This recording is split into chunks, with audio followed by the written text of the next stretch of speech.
Welcome to Flat Earth Debate Uncut and After Show. I'm your host Nathan Oakley, and if you are new to this channel, or you've not done so already, then be sure to subscribe. Hit the bell notification icon and join button if you'd like to become a Nathan Oakley 1980 channel member and keep up to date with the Flat Earth debate. If you would like to support the channel, there is a super chat that runs alongside each of these shows while they premiere, and there's also a PayPal, Patreon and crypto link in the info box below the video. Speaking of Patreon, I'm going to do a quick shout out to all of you who do support me on Patreon. So, a massive shout out of thanks and appreciation to Retro Bill, More Books, Cannabear, Fibre Oats, Bogey, Michael Kahn, Rob H, Ben White, Maximum Gravy, John Kays, Patrick Gunnels, Banter, Will Brax, Mel B Styles, Troy Shuker, Hairy Blade, Mobile Max 777, Neo the One, Rob W, Open Minded, Reese Pound, Del West Watson, Maria Neelands, Unbelievable Productions, Blue Ridge Ranger, The Real Gabster, Liam Nedrick Jr., Abraham Mohammed, Adrian Quintana, Skeptic 936, Life is Short, Texas Mike, and David Wayne Foster. So another massive thank you to all of you for supporting me on Patreon. Now I will hand over to whoever is in Discord and Google so you can enjoy their dulcet tones while I set up for today's live show. He used to play darts. He used to go in the vault. They had you're familiar with the vault type of pub. All the blokes would be in there, and be sawdust on the floor, and they'd be playing darts. And he used to drag me around these places, and I used to sit on the step outside. He used to give me a bag of crisps and a glass of Coke while I had to wait for him. Anyway, he used to say to me, "This is where you'll get your education." Hey, Ted. Because all the blokes in there were talking about what was going on and how to solve problems and all that, and it was really comical. Good morning. Morning. Hello. Hey, did Not too anybody loud, is see it? the speech Kamala Harris gave about the about Space Force and about the anti-satellite weapon systems? It's pretty funny if you're a flat earther. Kind of amusing. I dropped the nuke in Narnia last night.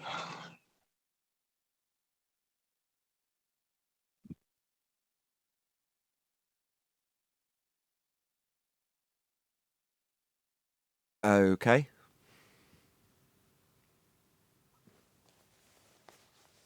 I don't know, nuke's going off in Narnia, but my PC seems to be crapping out.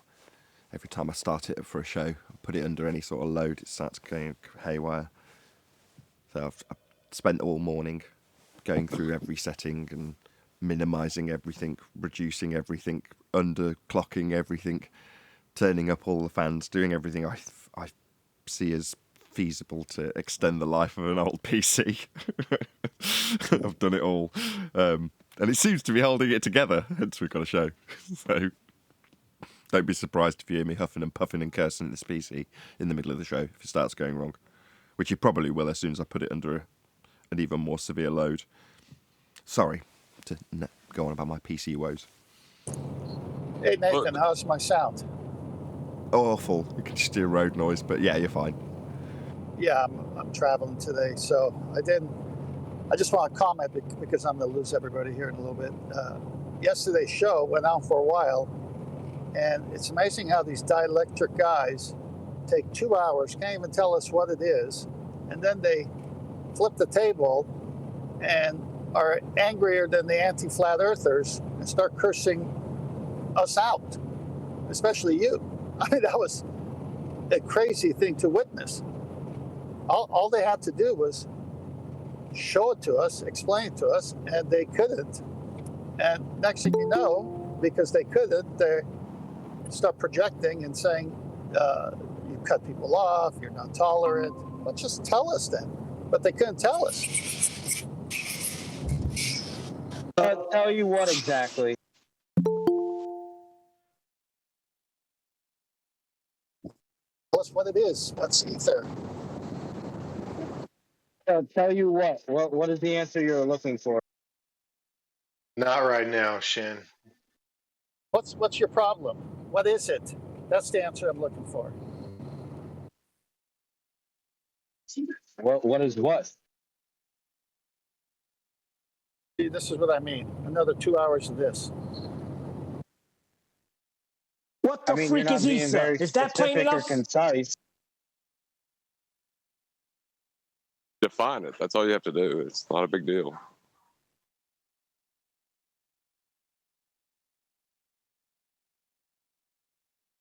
Just an attempt at hijacking the show, man. That's all this is.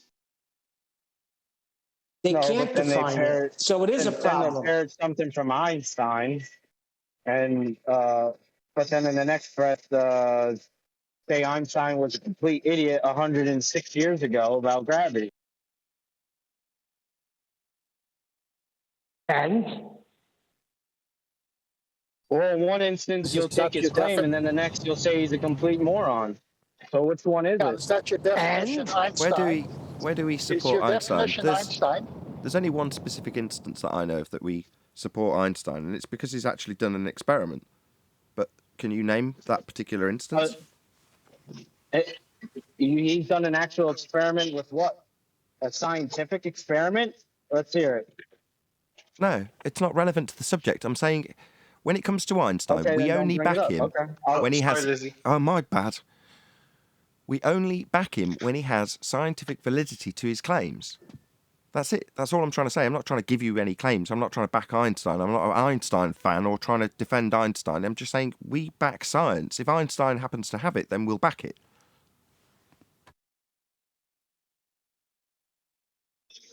Okay, and did Einstein say that light travels? It doesn't matter what he says. It matters what he validates by way of observing a phenomena, formulating a hypothesis, and then performing an experiment to validate that which he assumed caused the effect. If he's got that, that would be science, then that's what I'm interested in from anybody, not just Einstein. It doesn't matter what he says.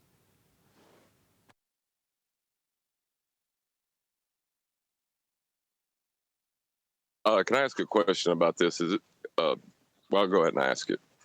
Does this have to do with the photoelectric effect, and then it's being equivocated with relativity? Well, that's why I didn't want to say it, but you've done it for me. I wasn't going to... You take over. Go ahead. Yes, feel free to ask that question. I'm not going to answer it, even if it was rhetorical. Right. Are you trying to say that because the photoelectric effect is demonstrable, that we are somehow backing relativity?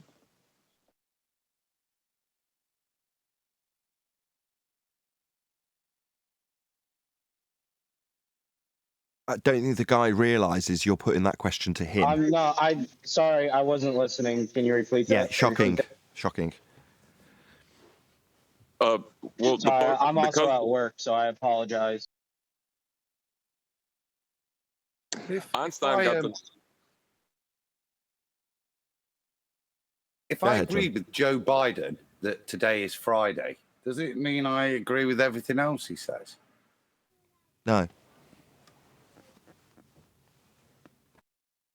John, can you repeat what you said? I'm sorry. Does it take away any validity that today is Friday and that I've used Joe Biden to support my position that it is Friday? Nope. Stop that being true, does it? No. Doesn't make any difference. That's why I was saying so.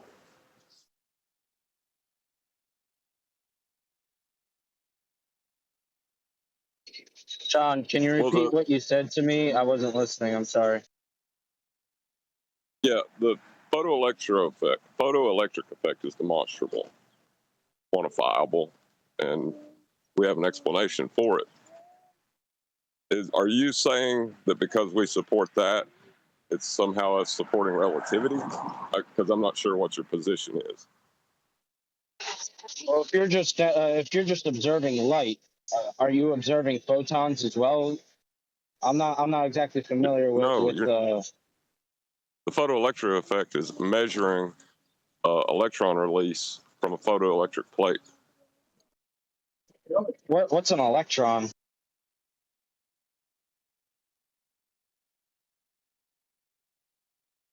It's convention, I guess. Best way I could describe it. For describing It's a conception. There's nothing quantifiable or qualifiable to prove that photons, electrons, any of that, that's all atomalism. And none of that even exists. Hold on a sec. You're saying that the way we quantify things can't be quantified, therefore it's nonsense? Not all of it, but you use the word electron. Show me an electron. Is there anything in the history of science that even shows or proves an electron even exists?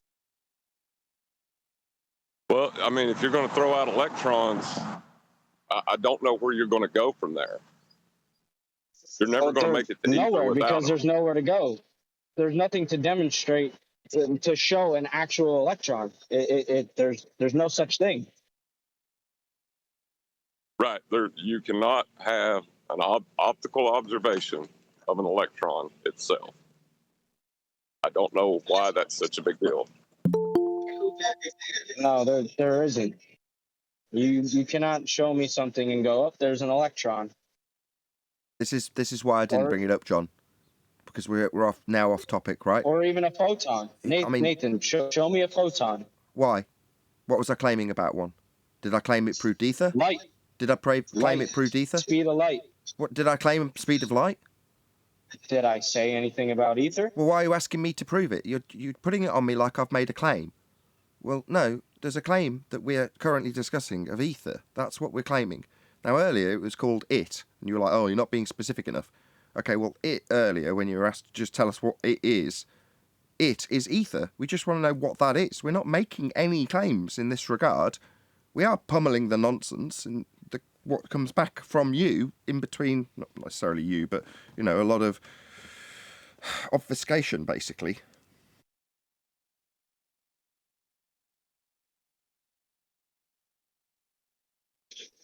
I mean, I feel like you're pretty set on what you believe here, so I just won't discuss it with you any further.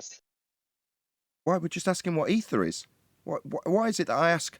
We're having a conversation. I can't show you ether. I cannot show you something that I can't produce. You can't produce ether. Okay. Ether is the medium that it's a dense medium that things, are compressed and they go through. I don't know how else to really put it to you, show it to you, explain it to you. I can tell you how certain things move through it, like light and that, but I can't just grab something, I can't grab ether and be like, here you go, Nathan, here's ether. I can't really explain it thoroughly enough for anybody to comprehend, because it's something that I'm still learning about. I'm teaching myself along with other people like Tesla, and so I'm still learning about it. I can't fully describe it or explain to you how it works, what it exactly is, this and that. I can only describe certain things, how they move through it, and yeah. So to paraphrase Neil deGrasse Tyson, you could summarize what you've just stated by saying, as to what it is, I don't know. You could say something along those lines then. Yeah, kind of like a photon. I don't know. Never seen one. And that I don't think it's real. And that affects my claim of ether, does it?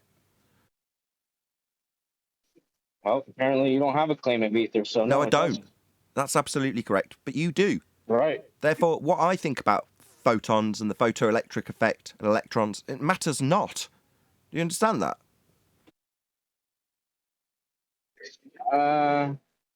Kind of. Not really. I'm not making a... Do you understand burden of proof? Yeah. Right. Who's the burden of proof on? I'll give you a little bit of proof that I think is proof. That's not what I'm asking. My God, this is like always like pulling teeth. I start asking about what the burden of proof is. You start detailing some proof you're going to give me.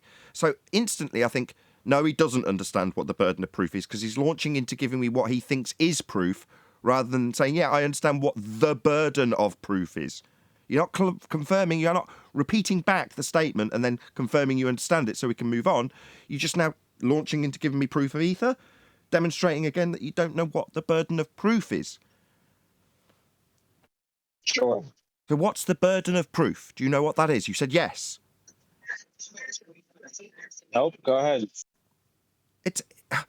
It means the onus of proving the statements is down to the person making the statements.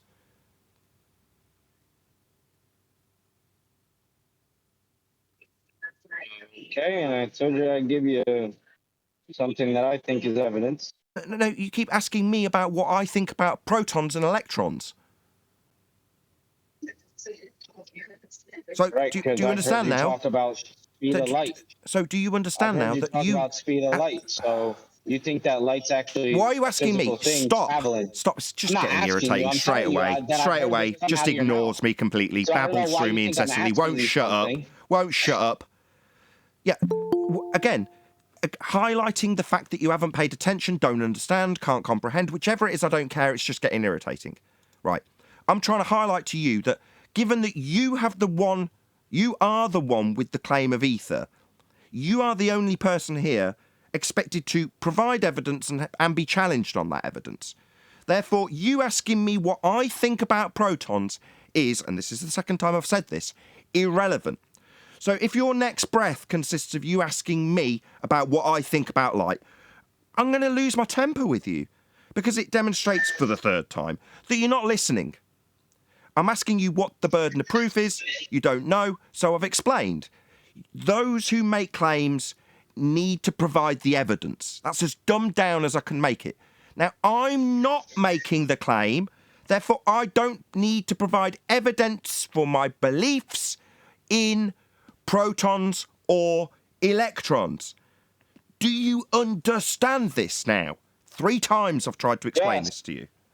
Yes. So are you ready for my explanation? I'm ready for you to then listen to my follow-up. If I in any way detect that you've comprehended what I've said, I don't detect that yet.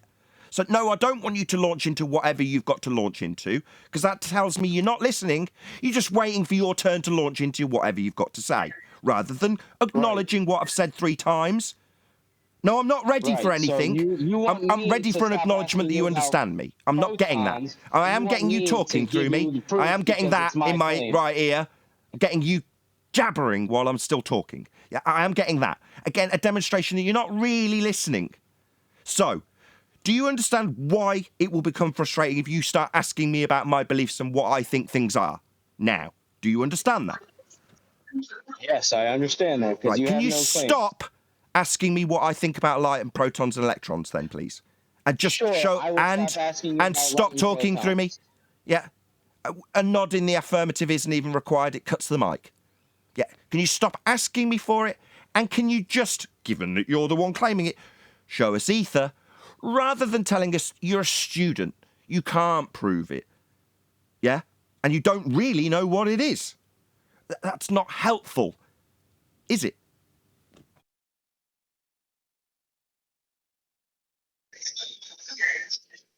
Am I supposed to answer now? Yeah, please do. Okay. So you want my proof, since it's my claim. Are you ready for this? No. For the 4th time, I'm looking for an acknowledgement from you. No, that was rhetorical. I didn't need you to answer. Light slows down to the medium that it's in. For example, like water, glass. However, light isn't an emission. It's not actually traveling.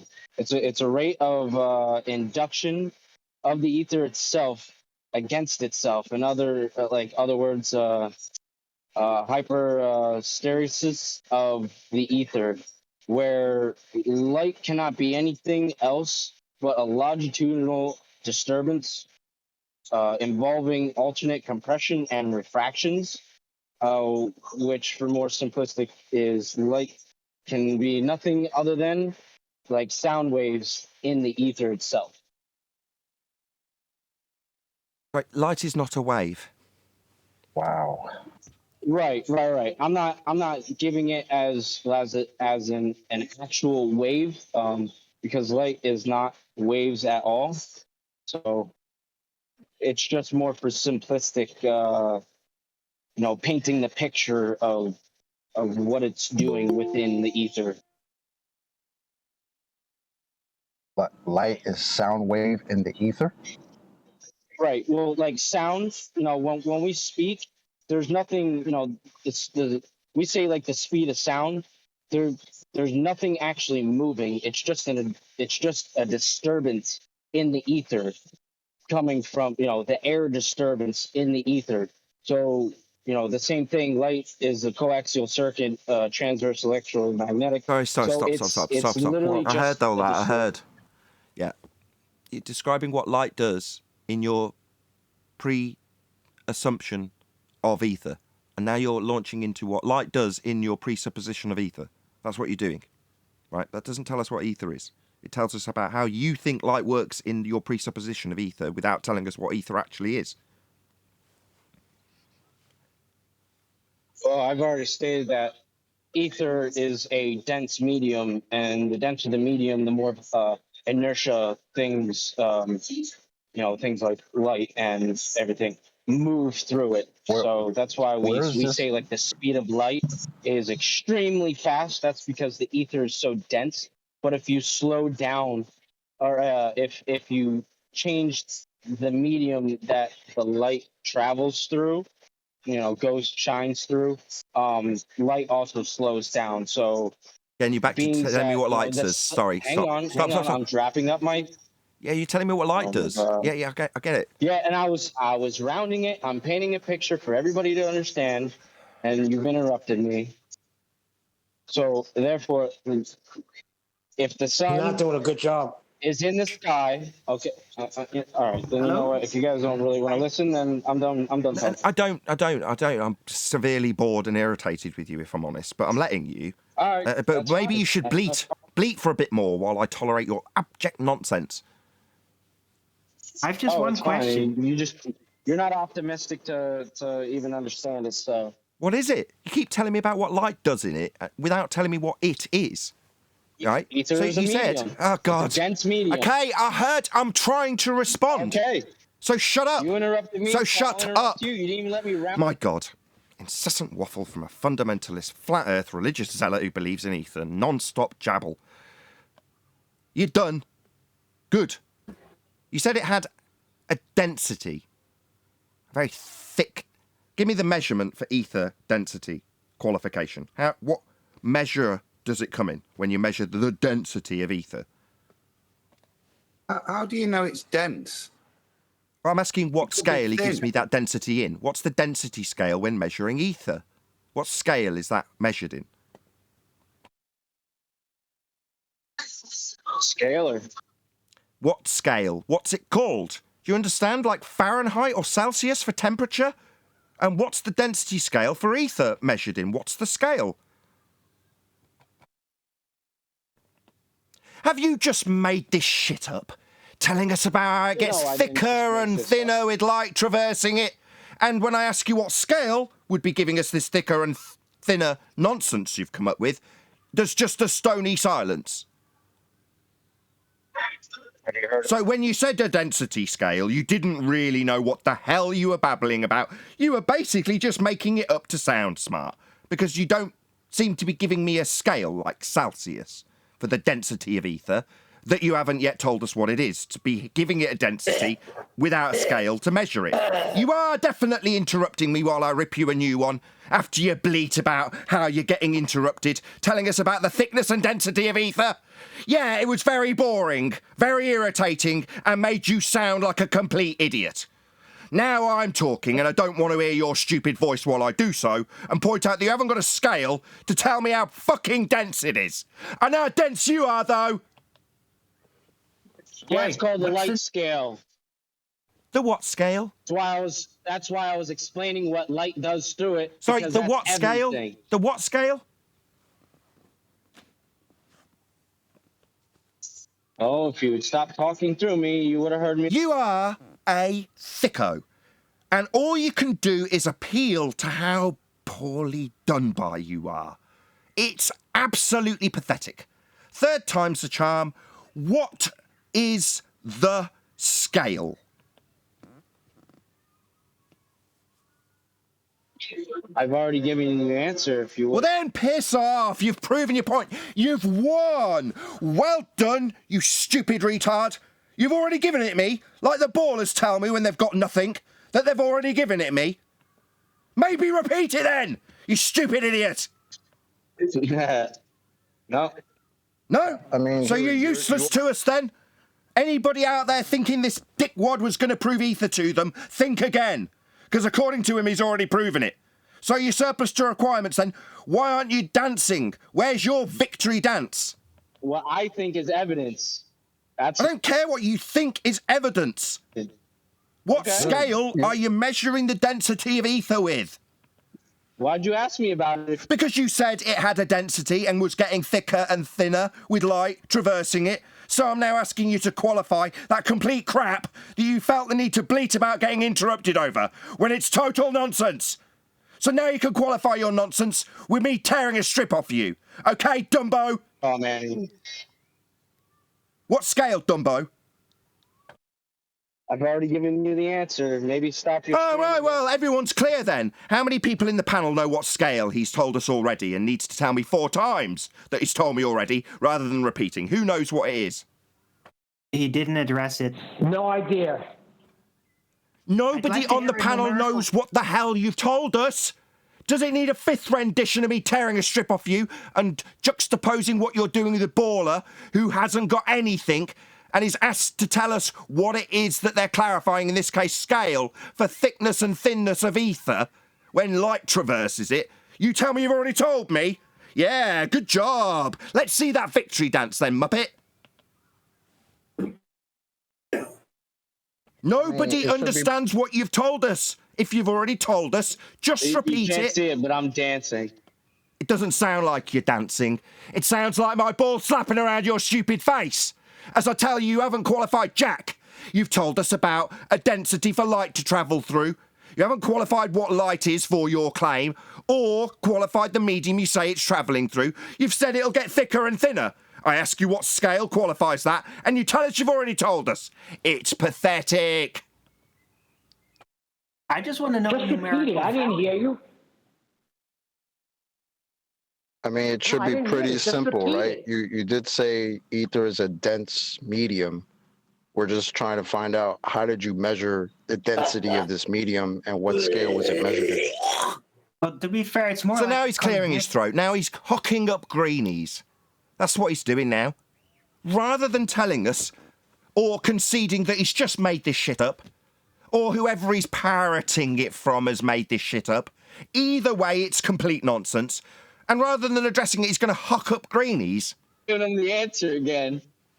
The ego is huge with you, buddy. Sorry, now it's descending into the ad hominem tax. Don't see your balls, Nathan Oakley. No. I did a victory dance after demonstrating that you've got nothing. That would be to ask you what the scale was for your thickness and thinness of ether, and how you're going to measure it. And you've given me nothing, and now you're launching into fallacies of ad hom. No, I've just given it to you twice, and I've ad hom back to you. Go on then, give us a 3rd time. You want to hear it again? You want a 3rd rendition of me giving you the scale that I've measured this medium through? Are you not fucking listening? Do you hear that? That's me dragging my fucking balls across your...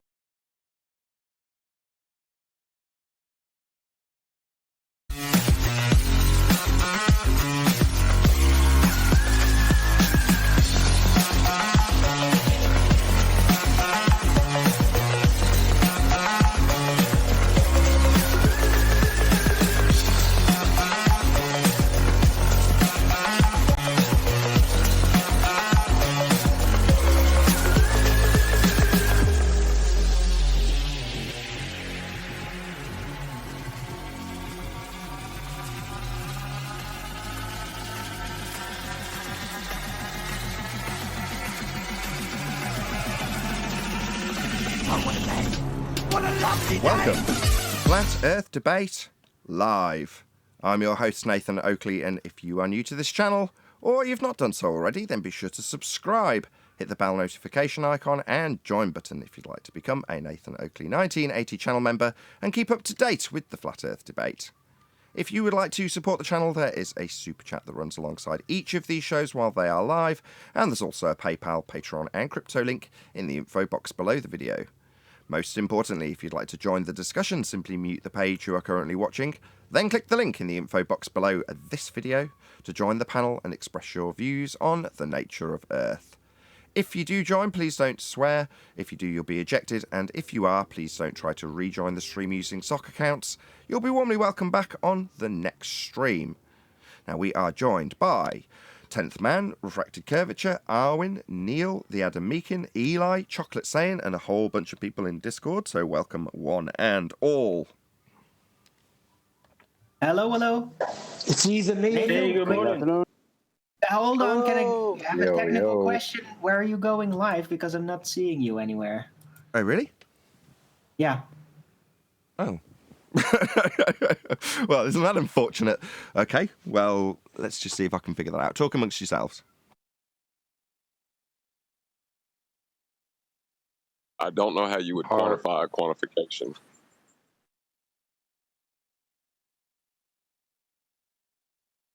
Well, I don't understand why they keep coming here without any proof. And then they give you this mumbo jumbo nonsense. Please don't teach anybody else. Neil, I'm not even sure that you can comprehend what I even said to you, so no offense. They're You're just right, trying to because you said culture a their bunch own of mumbo audience. jumbo bullshit.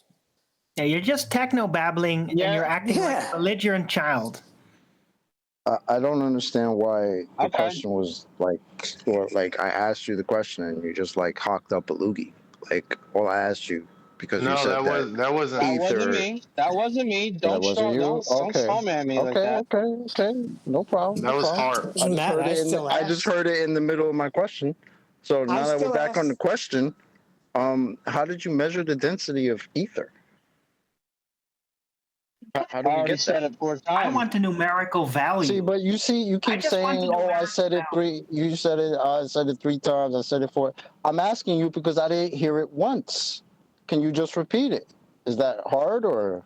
Well, what? everybody else heard it. I've heard other people say that they heard Can it. you so- just repeat it? Anything. Nope. Can you just repeat it, dude? I'm not cursing at you. I'm not screaming at you.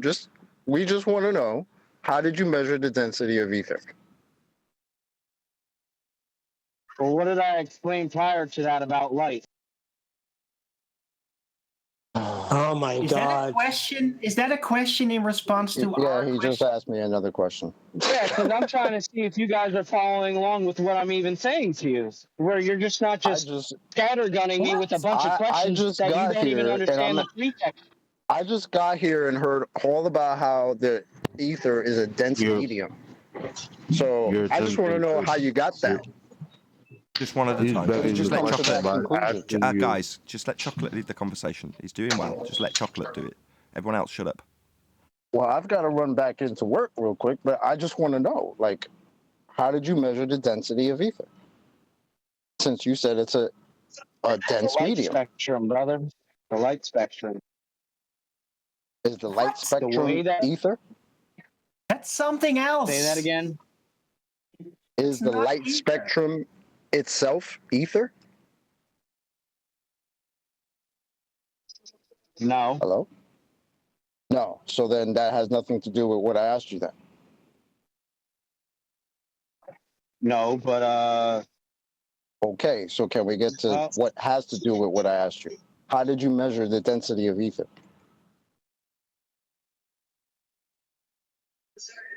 Well, light doesn't necessarily travel. It's just the rate of induction in the ether itself. So when you change what type of light that it is, the induction rate will change, which is what mainstream calls the speed of light. It's just the induction rate of change. That's it.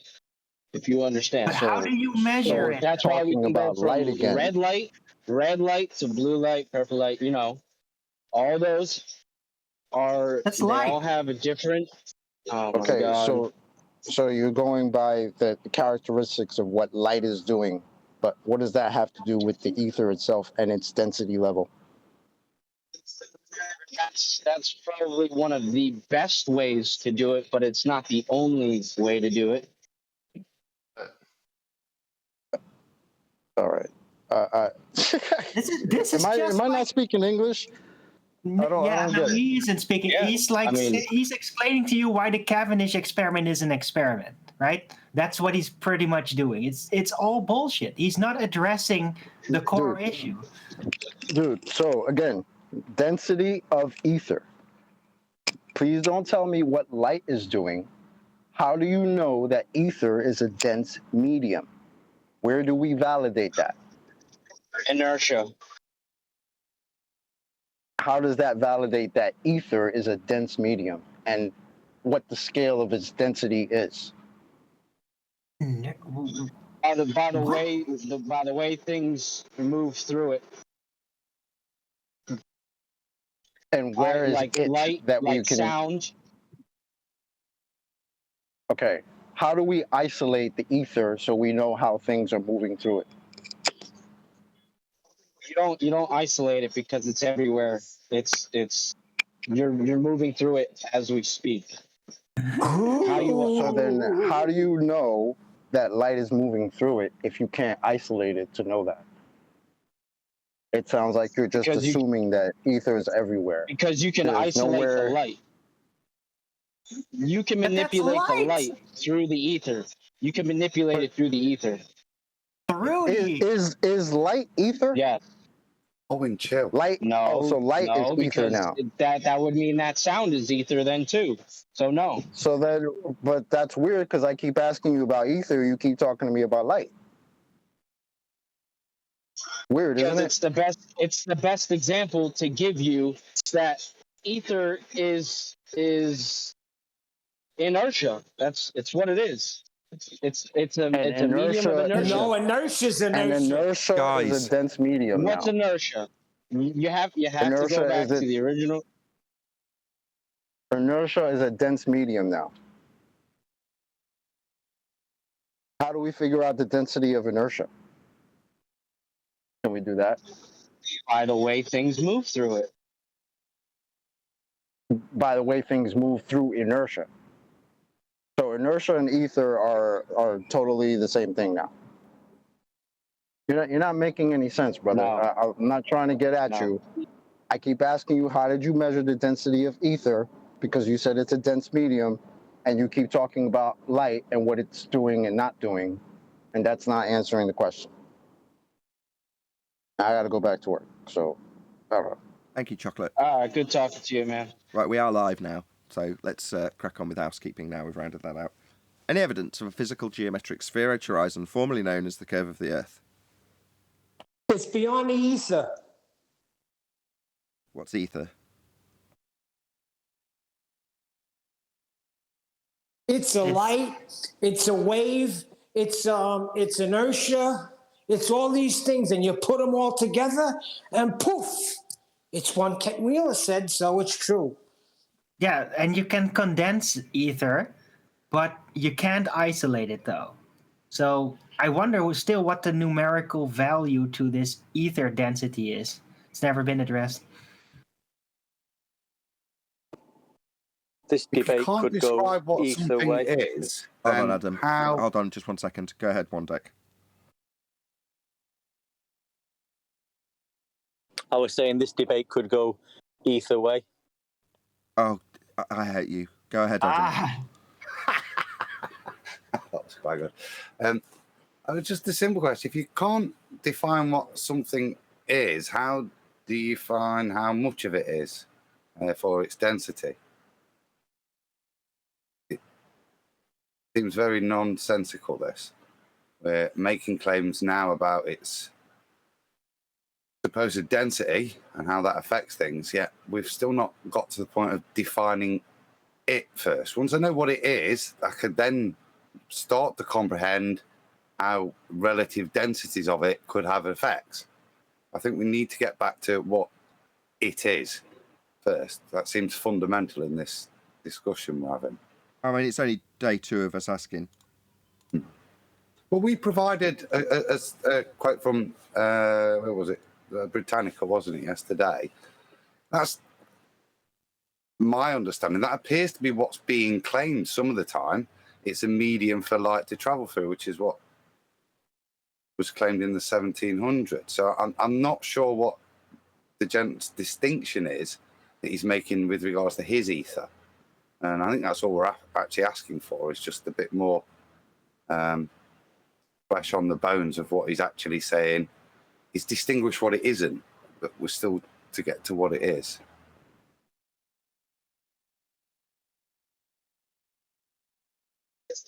Well, it's not a physical thing that we can reach out and touch.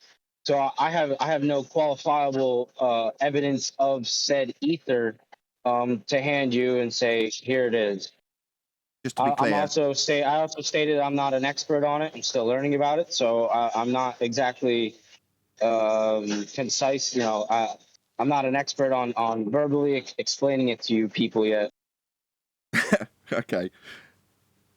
By you people, you mean people who already know what ether is and what it isn't?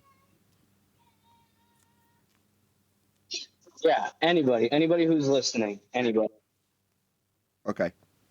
I find that racist. We know what it is. We tried to explain this yesterday. Adam's just explained what it is literally about 30 seconds ago. But you're telling us, you know, it's not physical, not qualifiable, but you don't really know, you're not really that educated to tell us. But we do know, we've just told you. Adam just defined it literally about a minute ago.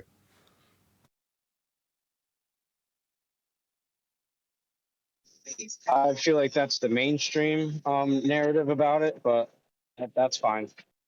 That was my point. I said, look, we've got our understanding. Obviously, we were aware of ether in 2015 when we came in. We're aware of the Michelson-Morleys, Michelson-Gales, etc. We have an understanding of it. What we don't have an understanding of is the nuance that you're saying exists, but you're not qualifying. And we're just, again, giving you an opportunity to expound on this a little bit. Well, I feel like the Michelson and Morley experiment or observation, did detect the ether, but it was swept under the rug and thrown into a dumpster fire to make it look like it wasn't actually there. Hey, but it didn't, did it? It detected a rate of drift that wasn't commensurate with what they claimed the ether was doing, even if you allow the attribution of the drift to a supposed medium that you're not able to detect. Even if you allow it to be attributed to it, it didn't give the required and predicted rate of ether drift. It didn't match with the Earth either, but it was a tiny bit of variance. But that could just as well be error. You know, there's no way you could attribute any causation to that drift. Fundamentally, because it's not an experiment. Well, I mean, you can take a magnet, a specific magnet, to an old tube TV that has, the vacuum tubes from. I've seen Ken Wheeler do that. Feet, yeah. And Could we stick with it the will experiment? still have an effect on it, and for something like that to. I'm sorry if you're talking.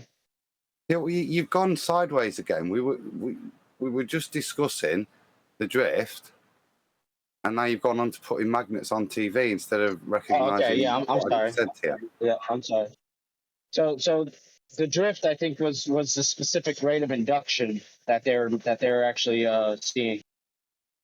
But it didn't match their claims or anything that it's supposed to do.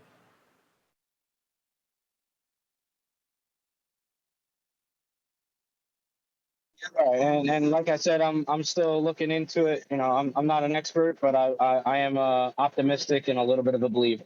So. But you can believe what you want. That's fine. We're not here to change your beliefs. We're here to ask you to explain it to us because you said you understood it. No, that's not what I said. But if you don't understand it, how can you tell us that when it's the mainstream quote-unquote version of it, how can you tell us that that's not correct? I mean, we're pulling apart the mainstream version based on what they say ether is and what we know it isn't, and how we can show there's no validity to what they claim it is because they're not showing you anything.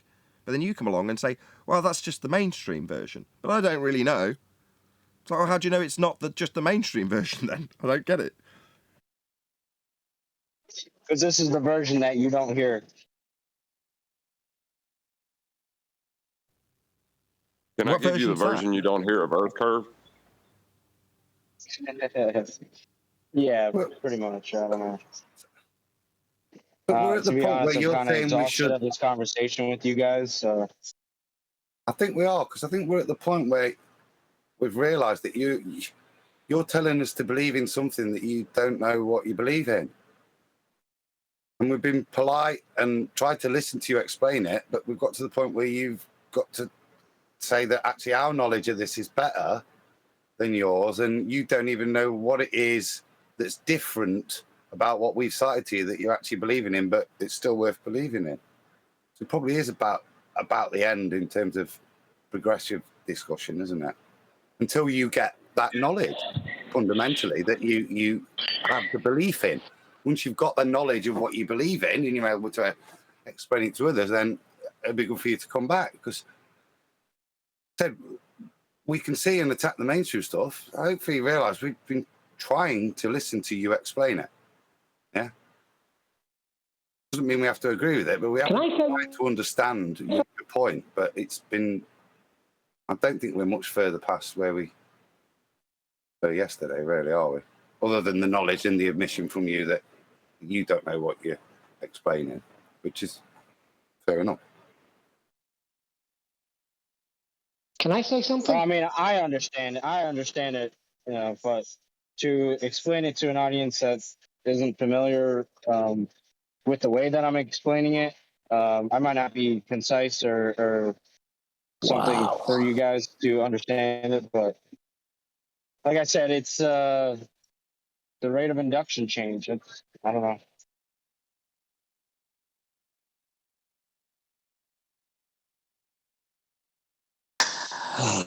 God.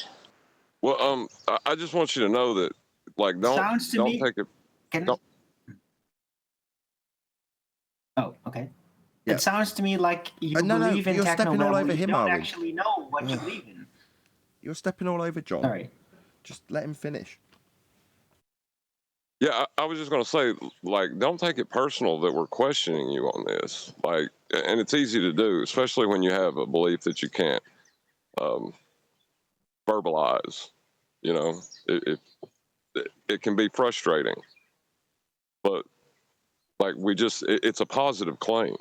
That's the point of this. If it's a positive claim, you should be able to back it. All right, I'm more so frustrated with myself that I can't explain it to you guys a lot better for everybody to understand. So, like I said, I'm not an expert yet. I'm still learning you don't need to give us the everything. disclaimers There's a again. lot to go through. Okay. Don't need to rattle off your disclaimers about how much you don't know. Fine. Yes, that's fine. And literally in the recent shows of recent history on Flat Earth debate, we've talked about how, or I won't reference anybody else, personally would describe the same thing about Flat Earth itself until the last couple of years. In other words, you've got essentially a belief, and you haven't got a positive assertion to back it up with.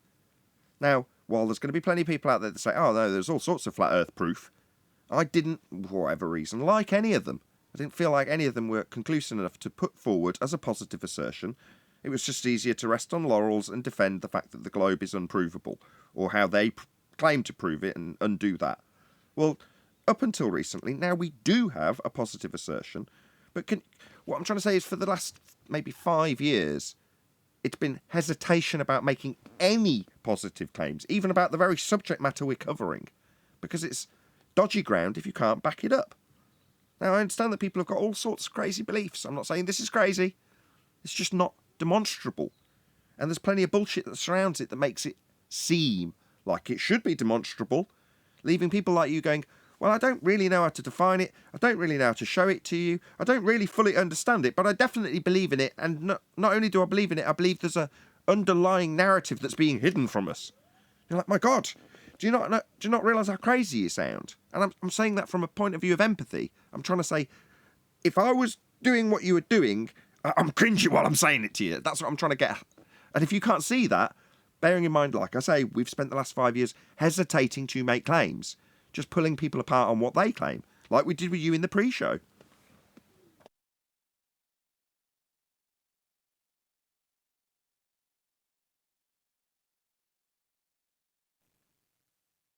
Only silence. But you may be the one to...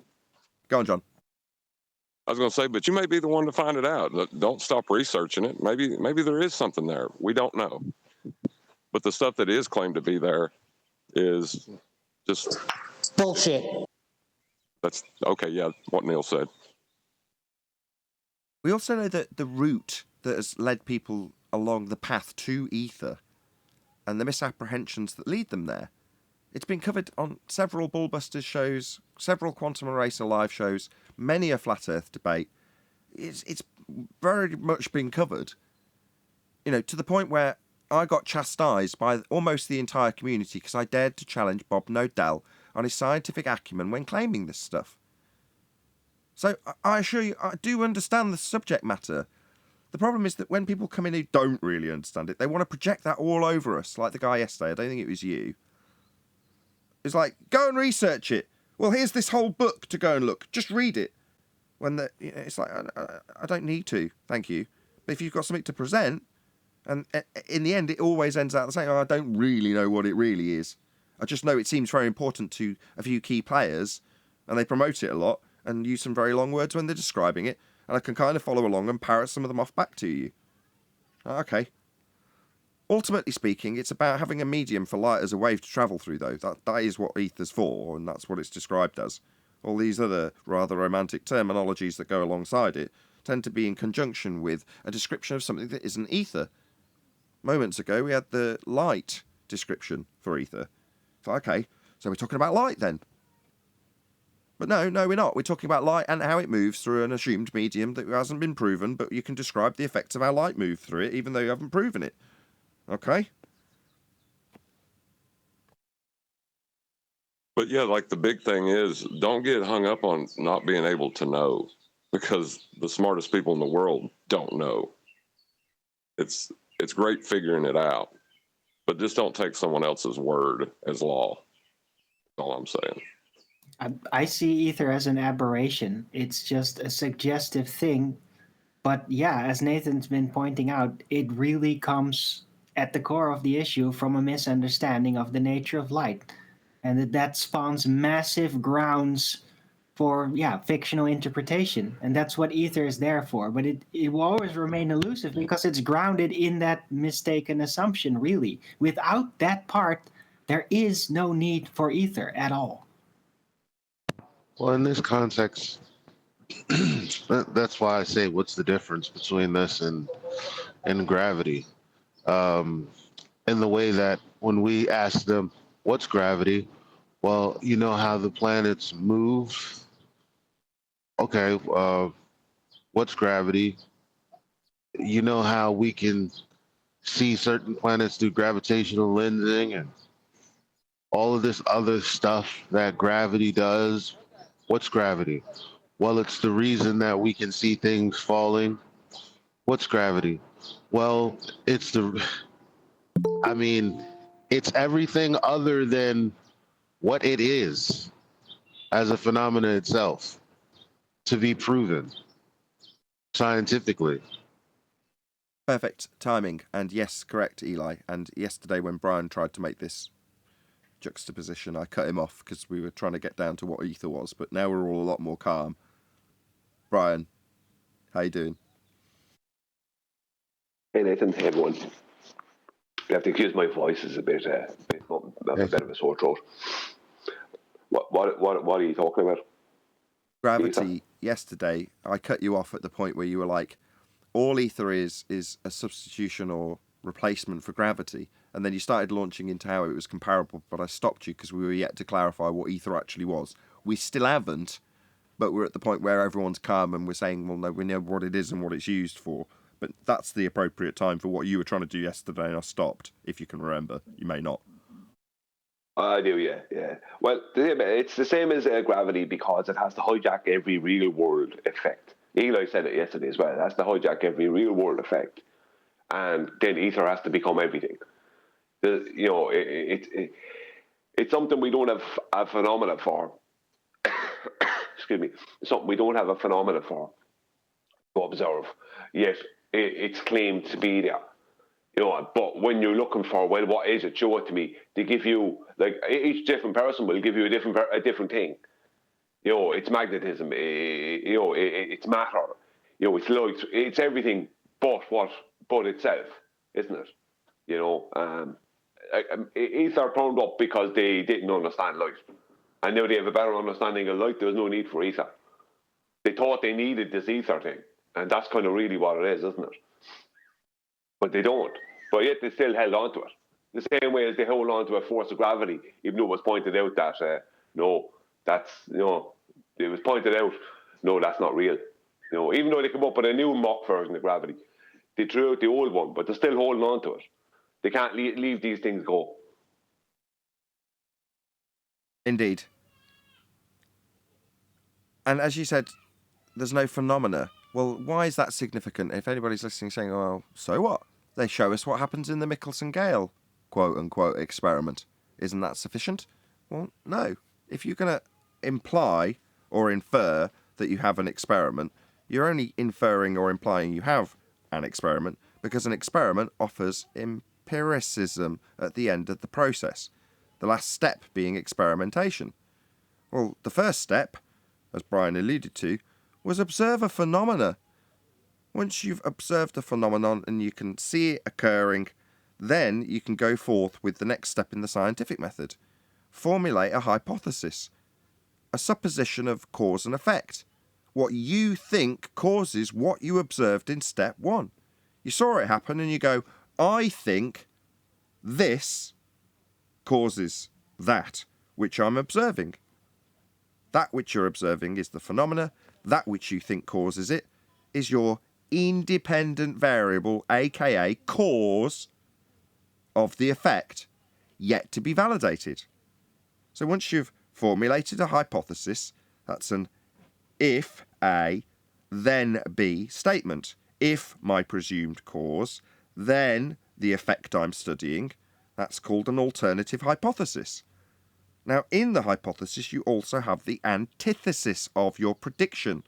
That would be if A, not B. Critically important, because that's where the empiricism comes when you experiment. One or other of those scientific predictions, that's a hypothesis, will be validated. You can't have both statements true at the end of the experiment. You can't have A cause B and A not cause B simultaneously. Only one outcome will be validated, and one or other will be proven. That's why the scientific method is an amazing tool, because of its empiricism. That's why Michelson-Gale have called their quasi-man-made apparatus an experiment. Because when you get to the stage where you actually vary the thing you think causes the effect you're studying, it either, this is an experiment, causes it when you vary it, or doesn't cause it when you vary it. You vary A, it causes B, you validate your alternative hypothesis. You vary A, it doesn't cause B, you validate your null hypothesis. Either way, you've proven something. Now that's the power of science, otherwise known as physics. Phys being the physical and natural world, the natural phenomena we experience in the world that we want an explanation for, cause and effect. Observe phenomena, formulate hypothesis, systematically experiment to vary that which you assume causes the effect and see if it causes it. That does not happen with ether. But there's plenty of charlatans claiming they've got that empiricism and calling their toys experiments. And they're not. Because step one would be observe a phenomena occurring, something happening in the nature that we experience. So you can go, I wonder what caused that. Not invent a medium for light to travel through and then discuss how light travels through it. No, you need to see something occurring, and if the thing that's occurring is light, and you want to study that, then you're going to be studying light as a phenomena, not ether. And if you claim the ether's the cause of the light, then you need to be able to physically vary and manipulate that which you assume causes the effect. An independent variable is, first and foremost, your supposition of cause. Secondly, it must be real. And thirdly, proving the second, it must be capable of actually being varied and manipulated by you, the researcher. Now, ether isn't any of those things. You cannot vary it, you cannot manipulate it, therefore you cannot call it a cause of anything. And is it a phenomena? Well, it's only a phenomena, that's a dependent variable, the effect you study in nature when you do science, if it's an observed phenomena. In other words, you got to observe it first. And if you tell me, well, we can't observe it, and then babble on about how the hidden hand's hidden it from us, I'm just going to roll my eyes and know in my heart that many of the people in the community that I technically represent do not understand what science is. And it's disheartening. It's been, 5 years of us talking about science and the scientific method. It's been at least 3 years since we saw QE's pink writing, asking people what their independent variable is. I thought this stuff would have sunk in by now. Well, I know why it hasn't. There was a dead end as far as my progression of this into the community when I tried to purvey it to Bob. That's where that road ended. And as disheartening as it is, 3.5, 4 years later, we've still got people coming in and claiming that Michelson-Gale has got an experiment because it's the title, and then making apologies for the fact that it definitely isn't, because they want to hold on to a belief in something that has no empiricism. It's implied to have it. It's implied to have experiments in the non-physical, whatever bullshit they'll come up with how we can't experience it. There's claimed to be physicality in the physics done in experiments. They're just not. They're just pseudo-science. There was never a phenomena. They're not varying and manipulating ether. Ether's not being observed as a dependent variable, aka phenomena that you observe at step 1. None of those things apply to ether. If you knew what science was, people listening in the audience, you'd know, and you wouldn't fall into this trap and end up sounding like a complete clown when you talk to anybody around you. Because while you might think you're sounding intelligent, anybody who's just that little bit smarter than you, I'm not claiming to be a genius, will see straight through you. And what do they need to do that? Well, merely knowing what science is, knowing what an experiment is, and hearing the word and knowing damn well that it isn't, should be cause for alarm in the community of flat earthers. It isn't. They go, oh no, if I just call it a test, I'll be all right then. No. Test is a hypothesis test, aka experiment. Well, I'll just call it an observation then. Well, observation in science is observation of natural phenomena that you want to know the cause of. You're not doing that. So why are we making apologetics for Michelson-Mail so we can believe in ether? I'm just tired of it. It's been too many years. And I'm just going to babble through that for the final time now and say, what do we do going forward? Learn what science is. Yeah? That guy, young Abraham or whatever his name is, flat earth boxer, did you see him rip that PhD's asshole through his throat? Yes, you did. And at what point did you know that he took the advantage or upper hand in that discussion? The moment the professor said that he'd got an experiment. Sound familiar? And what was the reply from the well-educated, well-disciplined, excellent representative of Flat Earth? Well, his reply was, what was the independent variable? In other words, the thing you're going to vary and manipulate to cause the effect that you say you've got an experiment for. Didn't have to say it, but the guy crapped his pants. Oh, yeah, I see what you mean. Or, to put it another way, oh, yeah, I don't have any actual science. I just use that word to convince you that this is all valid when I talk about gravity, my profession, my career, which I haven't got any science for. And how did you expose that? Mr. I'm going to ask you a question about gravity, that which is your profession. Well, you just asked me if I've got an experiment, and when you say you have, you just ask for the independent variable in it. Admirably demonstrating his exceptional standard of representation for what I stand for. So I salute you, Flat Earth Boxer, young Abraham, or whatever you've now changed your name of the channel to for the third time. Because that's what you need to do to whoop a PhD into his place based on his heliocentric nonsense, rather than steal his magic trick. He said science, didn't he? Said he'd got an experiment for gravity. What's that I hear the echoes of from the fringes of flat Earth? Oh, it isn't the fringes, it's right slap bang in the middle of it. People talking about experiments. And I'm tired of it. You're all pretender clowns who are being duped by, or the clown themselves that are doing the duping, with non-science, pseudo-science, whatever you want to call it. Well, haven't you been duped once already with the same exact trick by heliocentrists?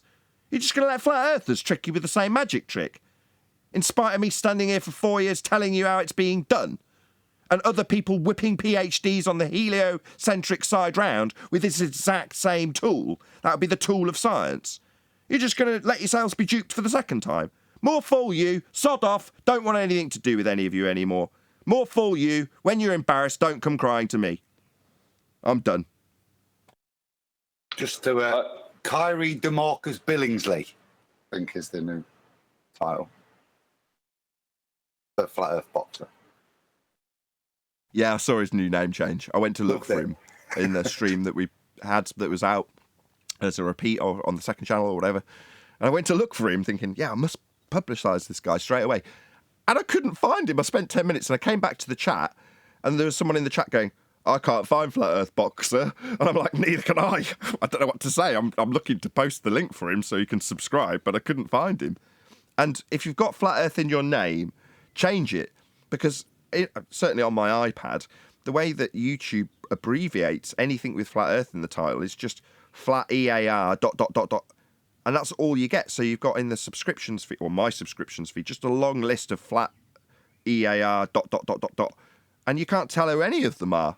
And who's going to spend 20 minutes going through 25, 30 channels, all with the same seemingly exact same name, to figure out what the hell they are?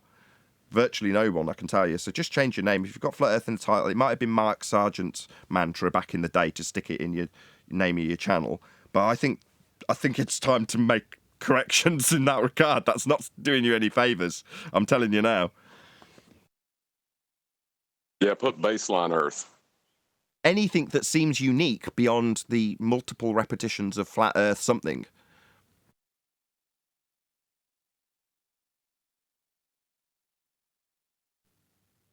That's why I use my middle name Arwin, because, like, what are you going to categorize that as, right? You'd have to actually look into the content to tell.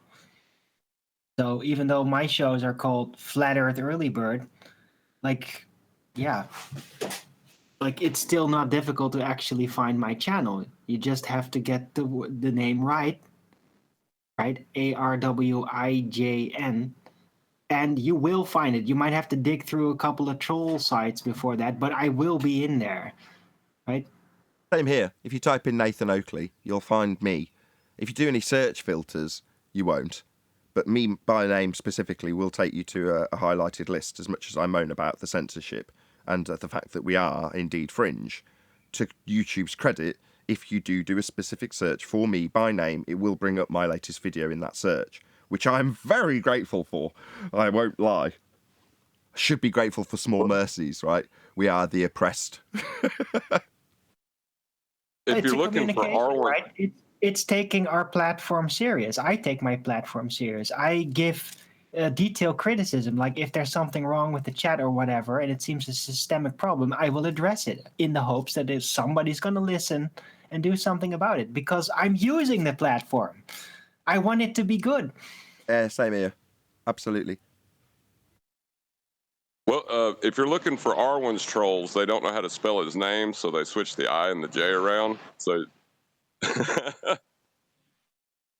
yeah, just a specific name, and just so long as it's, people can get the spelling and find their way to it, so long as they have the spelling, typically then you're in good shape. But repetitions of stuff like the subject matter itself, yeah, my show, yeah, you don't find it anywhere, probably because it's so saturated with Flat Earth, and anybody puts Flat Earth in their title or tags that's anti-Flat Earth goes straight to the top of the list. I accepted that when it happened. What is it? Probably 3 years ago. So what? So long as you can find me if you search my name, and I say my name often enough in my intro and outro for that reason. But anyway, we're talking shop, really. This isn't Flat Earth debate, and there's less than 100 people watching because of the technical errors I've been having over the last couple of days. I'm Just waiting for my computer to go bang and set on fire or do something terrible. It's on its last legs, I think. I think it's about 7 years old now. Anyway, probably 8 years old. Well, I got a question. Go on. I got a question about science, so it's kind of on topic. Excellent.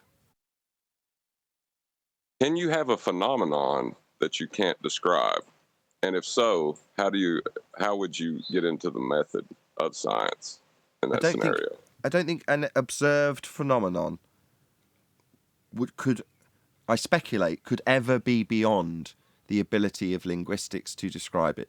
And even if it was the case that you simply didn't have the words to describe the miracle of the phenomena that you were experiencing, that doesn't mean that you couldn't put it through the process of science so long as you've observed it, and that's all you need. All a phenomena needs to be a phenomena is that you observe it occurring in the physical natural world and it isn't man-made. That's it. Well, that leads me to the second question. If your description is inaccurate of what's happening, right? Yeah, but what are the hold on, let him finish. Hold on, he's going somewhere. Go on, John. Well, if you have an inaccurate description of the phenomenon, then you're never going to develop a complete understanding of what's happening. Like when you put R into things without measuring R, it's going to cause problems. Yeah, absolutely. So if for instance your phenomena is the sun, it appears and it disappears, right? That's very much something you can describe as a naturally occurring phenomena without exception. Well, if you describe it as a burning ball of gas in a sky vacuum, moving beyond the physical geometric sphere-edge horizon that we experience because we're on a globe Earth, then you're already ascribing linguistics that are based on assumptions that you have yet to validate. So it's no good trying to perform experimentation on stuff that you've assumed has certain ascribable attributes purely by what? Just you've decided that it's a burning ball of gas? No, you don't know what it is. You know what it does, and you want to know what causes the effect that you experience if you're going to apply science to it. That is the only scope you can apply with science to it. It's not going to give you better linguistics. It's not language. Science isn't language. But you might not even be able to describe what it does if you don't even know exactly what it is. You can just give it a title. X. Yeah, descriptions are more subjective than anything else because anybody, I mean, there are people I've had people tell me, oh, I've seen boats disappear bottom up, therefore it's the curve of the earth. That's them describing to me what they see as a boat going over the curve, right? So that's subjective. The descriptions aren't explanations. It's a completely different thing. Exactly. You don't need to know what a rainbow is. We all know linguistically it's a term that we can all agree upon in terms of the phenomena. So I can say, okay, if I meet that without the linguistics to explain what it is, which I can say firsthand, my kids have had that experience in recent history, they look at it and don't know what it is initially. Well, when that happens, I can give it a letter and say, when I describe this letter, I mean that. I can only catch it at certain times when it's raining and it's sunny. And that, you see that? I'm going to call that X. Yeah? You go, wow, isn't it beautiful? Yeah, I haven't got words to describe how beautiful it is. It's so colourful. How can, you can't describe it. So what? Can you see if you can assume what caused it, vary it, and get it to happen? That's all that matters.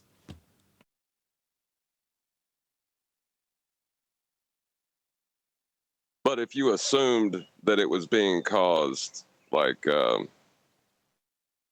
by some invisible thing, let's say unicorn. If I assumed that it's the horn off a unicorn projecting out its laser beam, and then I say, I wondered what causes that multicoloured unicorn laser, then you've got to start off with that presupposition that you've imposed on your phenomena that you're observing, rather than just describing it a label like X. It's described in linguistic terms as being a unicorn laser. So we've got to find the cause of the unicorn, logically speaking, right?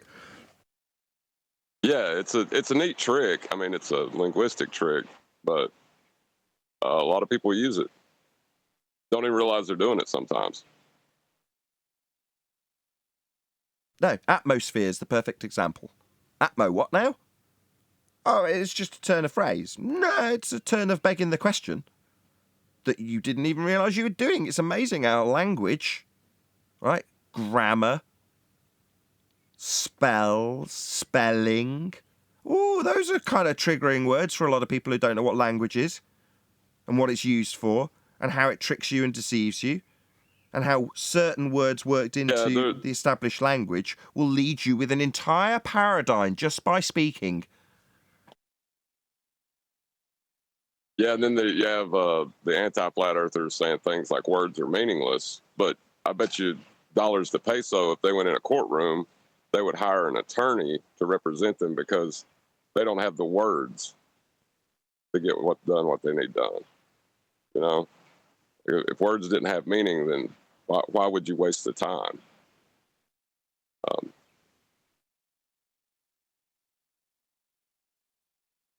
Words are meaningless when you're losing an argument. Woohoo! Finally hit 101 people watching right at the end of the show.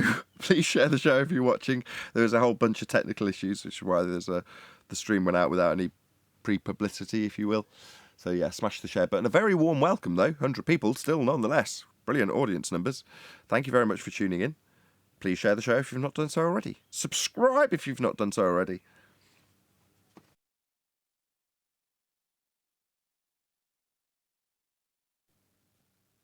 We'll get back in. The reason Go on, John.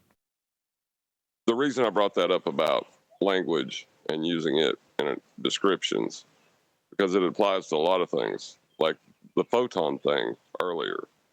You know, I'm just trying to describe something to you, you know, and when we do these things, we see X, and X has been labeled as a photon. You know, it's to ask me how to quantify my quantification of something. It's confusing because I don't really understand what you're asking for. It's almost like the question's malformed. Shout out to M for the super chat. Really appreciate the support. Thank you very much. Doesn't say anything, just gives me money. Well, I'm not going to complain. Angling a bird background. You what, Neil? I hear a bird chirping every time John speaks. I think that's actually from me. I've got my window open. Those are people eating. Well, if you're tuning in for the first time, this is about as exciting as it gets on a Friday afternoon. I don't normally mention the day. Hey Nathan, have you seen that Wolfie? Did you see what I posted in? I think it was the War Room. Wolfie is trying to backtrack on what he said. You bet your ass he is. I posted there to you in Master B. 1 second now. Okay, is it a screenshot? Yeah. It is. Yeah, it's a screenshot. Yeah, for all you people simping for him. Yeah, he definitely needs to backtrack. I'm definitely right in my assertion that accounting for drift, that's the observation that can only occur from the turning reference frame. Yeah. He's definitely going to have to backtrack on that because he's wrong. And me going out and saying maybe he should have his career looked into given he's a pilot, correcting for something that doesn't happen. Yeah, I'll keep pushing that button. Maybe if he retracts his stupidity and incorrect assertions about Coriolis, I won't need to keep pushing that fact that a pilot shouldn't really be correcting for things that don't happen. That's scary, man, scary. You know, jobs need to be looked at. Sorry, Brian, you go ahead. Okay, I'll read it out there, Nathan. This is from Wolfie. He sent it to me there sometime last night. Now, he sent there's a lot of our replies that go with this one, but I just read out this one because this is the first one. So, from Wolfie 6020, see, Brian, I told you it was easy to bait you guys into making multiple videos about me. I don't ever remember him saying that. Super Rats did it. Pookie did it. I didn't really know Super Rats. I don't know who Pookie is. You did it, right? Sleepy did it. And now it is Slappy's turn. You know who he's referring to there, Nathan. I'm sorry. That is why NASA pays me the big bucks. I know how to get inside your heads, wind you up, and watch you go like little toy drummer clowns. Slappy, well, I'm just reading out verbatim, Nathan, I'm sorry, still has a long way to go to beat Superats, rooting for him. And my reply was, Wolfie, this is your most pathetic moment, trying to come off as if you planned something. You planned nothing, you made a stupid statement, and now you have to live with it. Kind of like when you told me that you don't refer to horizontal while flying. Have some humility, man. Shake my head. So that's where he's at, Nathan. It's not backtracking. He's trying to... Where's he backtracking? That's no backtracking. That's him just reeling off a load of ad homs. Well, he's trying to backtrack that he said it. I could get you other replies that he sent to me, and he's trying to explain out how he was right in what he said after I pulled him on it a few times. It's like he's trying to pretend that it was in this first comment. He's trying to come off as if he said it on purpose just to get you to make videos about him, as if it was some elaborate plan, which it wasn't. Oh, I see. No worries. If that was your plan, Roofy, so used to Roofy being the subject of these sorts of conversations, obviously it's just us being baited by Wolfie, who I don't watch, and happened to have a comment of his drawn to my attention by Brian. That's you baiting me. You secretly knew and mind-controlled Brian to present that information to me, didn't you, Wolfie? Yeah, you delusional idiot. No. What got presented to me was you talking about Coriolis drift and saying that you had to correct for it. Now, the fact of the matter is that, as I've said on many shows and will continue to show until he actually backtracks and corrects the fact that he is detailed correcting drift. Coriolis drift is the not actual deflection observed from a turning roundabout. Non-inertial turning reference frame. So a guy watching Wolfie from a roundabout sees it drift, his plane. Well, why? Well, because he's on a turning roundabout. So, Wolfie gets a call from the guy on the roundabout. Ground control to the complete idiot about to listen to this information and correct for it. I see your plane seeming to drift from a non-inertial turning reference frame. I'm on a roundabout. Your plane's corkscrewing. And according to Wolfie, he does correct for that, don't you, Wolfie? You should be fired. And I'm going to say this in serious. I want to know which airline he works for. Because in literal terms, Wolfie's correcting for drift that doesn't happen. Coriolis drift. Doesn't happen, but he thinks he corrects for it. That's going to put lives at risk. And if Wolfie thinks he's baited me into telling my audience that I'm dead serious when I say that a pilot correcting for something that literally doesn't happen needs to have his job taken away from him. I'm dead serious, Wolfie. You want to bait me into chasing down which airline you're in because you're correcting for things that don't happen? Oh, I don't mind one bit if you've baited me into doing that, you stupid delusional idiot. You think we're now obsessed with you because we think that Coriolis needs to... No. We're much more concerned about the lives that could be lost when you correct for drift, given that drift does not occur in the projectile, aka your plane. It only occurs from a roundabout if you're watching it as you turn beneath it. That's what Coriolis is. I know what Coriolis is, Wolfie. Yeah? You seem to think you've got to correct for it and it's going to put lives at risk. So we need to know. It's not like Brian Mullen. He's an engineer talking about how flights might be affected by an Earth turning beneath them and how the runway wouldn't be beneath them as they were landing. Yeah, that's nothing to do with his engineering career. But yet your side of this argument, that would be George Netanyahu, and backed by Ruhif, in terms of his justification, yeah, perfectly reasonable to go after an engineer who talks about aeroplanes. Well, here's a pilot talking about correcting for Coriolis drift.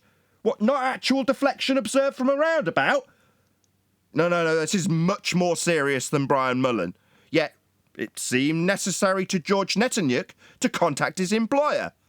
Well, this is not just a parallel. Brian Mullen isn't in a plane when he talked about Coriolis and planes. Wolfie is. More concerningly, talking about correcting for stuff that doesn't happen. He's going to kill someone. Yeah, how'd you like me now, Wolfie? Just baiting me? I'll keep mentioning it on every show then. If you intended me to advertise the fact that you're correcting for drift that doesn't happen, I'll advertise it daily for you, Wolfie. No worries. Well, he's posing a real and imminent threat to lives at that point, isn't he? As someone who's worked at an airline for almost a decade, I've never witnessed any apparent drift. That doesn't happen. As a matter of fact, we would have airlines lined up, clear the land for miles and miles behind each other as they approach the runway, and they would always stay in a clear, straight line. As I sat there on the runway waiting for them to come in to land, none of them would appear to drift. Yeah, but you wouldn't expect to see drift, would you? I mean, was the runway like a mile-long rotating platform for you to see things appear to drift as they travel over you in a straight line? Was it a rotating runway? Definitely not. So you wouldn't expect to see drift. Coriolis is only observable from a non-inertial turning reference frame. So unless you were on a roundabout looking at Wolfie's plane and communicating with him on the radio, explaining that you're seeing the Coriolis drift that Wolfie says he corrects for, then you wouldn't expect to see drift because you're not on a non-inertial turning reference frame. I realise there's fundamentalist religious zealots who think they're on a ball that think Earth is a turning reference frame, but as you point out, if it was, you wouldn't have aircraft lined up for miles and miles and miles because Earth would be turning underneath them the whole time, and that obviously doesn't happen.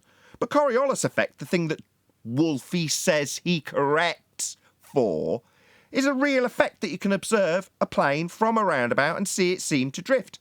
That's Coriolis drift, the thing he was talking about and claiming he corrects for and putting lives at risk. Let's be clear about this. Nathan, I'll read out his next comment. I won't screen share it because I'd have to copy it with my phone and stuff. But I'll read it out, right? You can see where he changes. So his next comment. From Wolfie 6020 to me 10 hours ago. You missed the point, Brian. How many videos have I made about you or Nathan? How many have you made about me? Question mark. It's like, right, this is what he's working off. Of course, I poke you guys deliberately and then laugh when you go into a frenzy and make your hit videos. You obviously don't understand Coriolis. So he's sticking to his claim. Nothing incorrect about what I said. The fail is in your understanding, and all Nathan has now is a straw man. Sleepy, we talked about Anthony, fully admitted a plane can follow a path on a rotating Earth by making corrections. Then he tried to backpedal before running away. Nathan is in full damage control over it. Tell me, is there any Coriolis effect when no latitude change occurs? Question mark. Does a plane make corrections to remain on course during a flight? Yes or no? I am laughing at a lot of you because you are all afraid to debate me on flight planning and once again have no idea what you're talking about. Oh, well, that's fascinating. Just for the benefit of Wolfie, Coriolis effect would be the not actual deflection observed from a non-inertial turning reference frame as you turn beneath an inertial reference frame. For example, if you have a roundabout with you on it, observing a ball thrown in a straight path over the top of the roundabout, you will observe a not actual deflection of the ball as you rotate beneath it. This not actual deflection is known as Coriolis drift. This drift, concerningly, is something that Wolfie 6020, a qualified and functioning pilot, thinks he has to correct for. Therefore, a not actual drift of his aeroplane observed from a non-inertial turning reference frame, Wolfie thinks needs to be corrected for. That's concerning. I think we all need to do something about that. But with this, I will say, if you're watching on either Nathan Oakley 1980 or Nathan Oakley Premiering Stream, then stay tuned, as there will be an after show to follow. Unfortunately, if you are watching this live, this is where we bid you farewell. So, a huge, massive, enormous thank you to all of you who smashed the super chat, liked, commented, shared, subscribed, joined as a Nathan Oakley 1980 channel member, smashed the PayPal link, and all that good stuff. Once again, stay tuned if you're watching on a Premiering Stream. I've been Nathan Oakley, and I will see you all in the next video.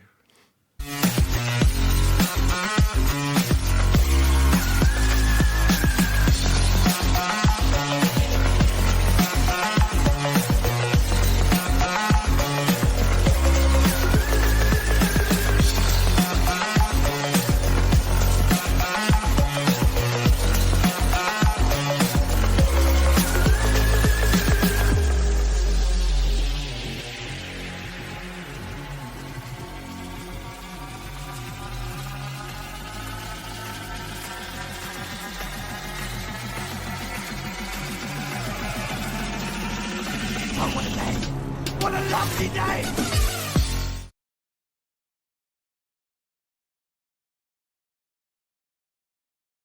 Fear model, or he's going to require a flat plane to do it. Every single claim he makes, I can just about guarantee that.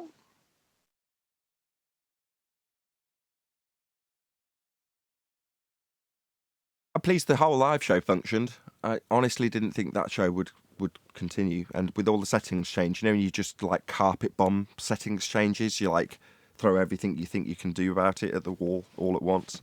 You're like, yeah, this isn't going to work. So for the show to have functioned at the last minute, almost on time, I started the live show 10 minutes late. I'm elated. I'm well chuffed. That was a good show. And it was a good show. Yes, I should have mentioned that bit as well. Yeah. Right. Yeah, but about the chat, though, it seemed like very unusually vacant of trolls, while I had a whole bunch of them in my chat. So I'm wondering, like, is the chat, setting changed somehow? I think so. I think what I had previous to the update to YouTube was the standard form that you started with before you went live still remains in some format. And I've got 2 scheduled shows that just happen to have a random title like 60 Hertz, something or other test, something I was doing with audio. And they remained and always do seem to stay around. So when I scheduled a show and ran a test through OBS, it does a 30-second test stream to see what bit rates I can get and then applies the settings. So it used my scheduled stream. It used Flat Earth Debate 1640 live for that test stream, which then YouTube then publicises. So I got 150 views on a scratchy grey screen. Like I say, that was at the point that I'm like, oh, it keeps crashing. What am I going to do? It keeps, and then you get it working, but everything's screen tearing, and you're like, oh God, please work. You join, someone's talking ether, and you've got to remain like reasonably temperate. Anyway, it's been a fun day. Yep.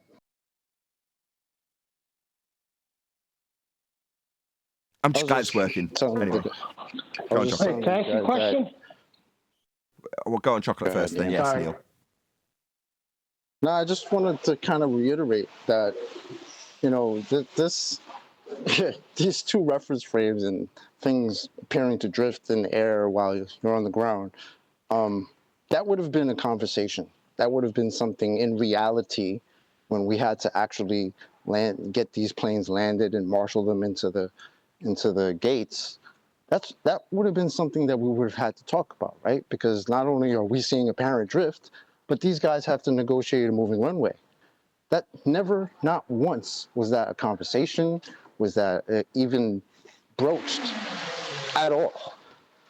So when this guy, Wolfie, when he talks about this, to me, it's kind of just funny, right? Because just as me, as a regular employee at a job, would have to know about that, right? And it just doesn't happen in reality. Anyway, I'm done. I didn't want to harp on. It's to me that, because after I left the airport, that's when I got into this discussion. And when I go back and think about things that would have to be in my reality if this was real, it's kind of just funny to me now, because there are so many things that we don't take into account, like this nonsense that this guy's talking about. Wait, Chocolate, you never experienced the sudden turbulence of changing reference frames in an airplane? What? No. I thought that always I was the one on the ground. So I would have been seeing apparent drifts of these aircrafts all the time. And like I said before, we would have them lined up. When they call in, clear to land, that means they're just a few miles away. And they would line up for miles. You could see lights, especially at night. You could see the lights of the aircrafts lined up in the air perfectly, all of them in a straight line, right behind each other, lined up to take their turn to land on the runway. Right, but it was pretty close to the ground, right? Well, not super close, but it wasn't like super high up either. When they land, clear to land. Right, so they get closer to the Earth, where clear to land would mean they're just a few thousand feet up, depending on, you know, where it's coming from, whatever. But like close enough that you could see them lining up in the air right before they hit the runway. Right. Well, it's a very popular idea that the real Coriolis deviation starts to happen higher up, right? The big winds, supposedly. So, yeah, it happens when they go up higher. Then you get the turbulence, and oh, look, we're in a different reference frame, allegedly. That's not Well, see, Coriolis. right. Hold on a sec. Hold on. You just have to understand how you can take your pants off while remaining in them, and you can understand what they're talking about. I'm sorry. This is just how I thought it happened, right? When I didn't know, when I was just thinking like, yeah, of course, it's close to the ground, the air is still. So, yeah, things prevent it, right? Prevent the drift, things sticking out, and mountains and all that, right? And hey, places that are very flat do tend to have more winds on average. So that's already that suggestion right there. So I just thought like, oh yeah, of course, any Coriolis deviation from the Earth spin is going to be higher up. That's where nothing is obstructing the flow, basically. Hey guys, not to interrupt your reference frame conversation, but real quick, I just put some pictures up in I don't know if you guys can see the live stream, but I put some pictures to back up what I was saying the other day. The mountains are melted buildings. Check out the pictures. There's a link there too, and try to explain that phenomenon to me without the obvious explanation that those are melted buildings. Check them out. Arwen, I think you're confused because it's confusing at this point, right? Like, I'm confused, right? I'm going to be honest. Because depending on what baller you talk to, you're going to hear a different answer. Like, if you talk to Woofy, he says one thing. If you talk to Blue Marble, who claims to be a pilot, he says another. The answer you just gave about, air standing still at ground level, well, that's not true, because they'll say that the air particles move with the Earth, and that's pushing the plane or helicopter or hot air balloon along with the spin. So that's why you don't take it into account. So I have to be honest and say I'm completely confused. I don't know the difference between Coriolis effect, Coriolis force. Like, if the Earth is spinning underneath the plane and you don't account for it, wouldn't you be off course? Exactly. It's very simple. It's a lot of very bollocks. simple. These pilots think because they fly a plane. Sorry, man. 1 second. It's very simple. If there's something rotating underneath you and you're not attached to it, then you would have to account for it if you're flying over it with an intention to land on it somewhere. Never mind what they say about the air moving with the Earth, with a rotating globe Earth. That goes against their flights east to west anyway. It's total and utter nonsense. Just stick to reality. If something is moving underneath you and you're flying over it and you want to land on it, there's no way to not to have to account for that. It's impossible. They're talking. None of them can give a straight answer because none of them have a straight story, because they're all pumping out a different version of bullshit. Well, there's a reason for that. Isn't that what Wolfie is saying he's accounting for? Wolfie doesn't know what he's accounting for. Wolfie's trying to make up stuff. Wolfie is digging a hole deeper. I have more comments from him here. I posted in Master B. He's digging a hole deeper and deeper for himself. He doesn't know what he's talking about. If you asked him to make a physical demonstration of what he's claiming, he won't be able to do it. Not one of them have been able to physically demonstrate their claim. Not one. In all the years I've been listening to it. What you got to ask yourself is, why are they claiming to account for Coriolis when they should be accounting for the rotation of the Earth? Why are you worried about Coriolis? That's an observation from the ground, which makes an object in the air or in the inertial reference frame appear to be curving. But if you're in the inertial reference frame, you shouldn't be worrying about that. What you have to worry about is this ground underneath you rotating, which might be a problem if you're trying to land a plane on it on a runway. It's an okie doke, bro. That's what they do all the time. That's all they got. But they're not the way I accounting for take shit. We said this last week, didn't we? he's accounting for something that's not actually happening. Whether he's a pilot or not, I don't know. But all pilots are learnt to fly the plane with a flat plane beneath the plane. That's in the books. There's no account, there's no teachings for a moving, rotating globe beneath them when they go through the college and the universities. So if that's not in the books in the universities, why would they then account for it if they've not learnt that? Yeah, how could you decide to just account for that when you're up in an airplane with passengers? Would that be the time to learn to account for that, or would it be, in flight school? You know what I mean? If they didn't teach it to you in flight school, it's because they don't have to deal with it. Okay, can I just address what Chris is asking? Because I appreciate your confusion, Chris. So there's two separate things. Brian's done a pretty good job of summarising this already, but I'm going to try and break it down because you asked specifically. So the first is Coriolis effect. They intertwine globe Earth turning underneath an aeroplane with Coriolis effect and with a bastardization of what they call Coriolis effect, but is actually a non-correct application of conservation of angular momentum, relabeled by Brian as Globiolis effect. That's a lot to take in as an introduction to what I'm about to explain, but that's just the way it is. It's Coriolis. What do you want? Anyway, the first thing to understand is, what is Coriolis effect? I'm going to have to correct some of my own panel because Brian just specifically said there's never a demonstration being offered. Yeah, there is. There's two. Both by Foucault. One is the gyro, the other is the pendulum. So just for the sake of this discussion, I'm going to use the pendulum just to explain how Coriolis effect works, because it is rhetorically their claim. That's what they use. So if you look at the pendulum, what does a pendulum do, first of all? A pendulum swings back and forth. That is all it will do from this point forward without exceptions.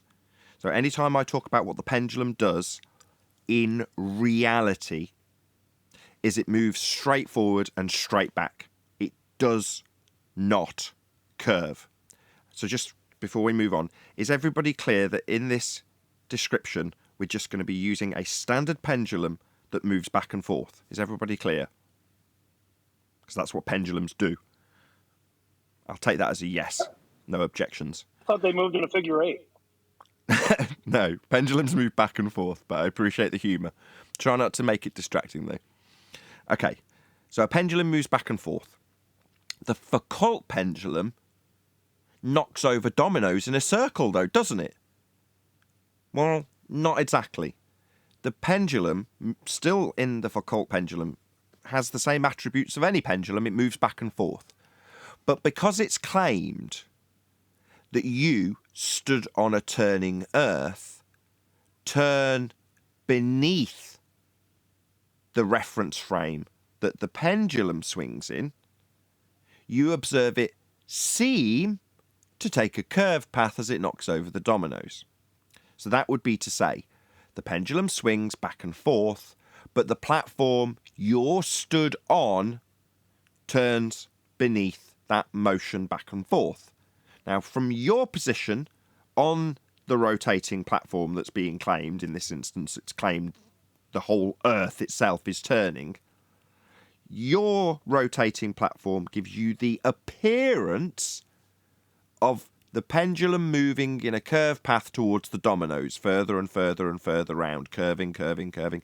No, that's claimed to be the non-inertial turning reference frame of an Earth turning beneath it, and merely a pendulum that moves in a straight path looking like it curves.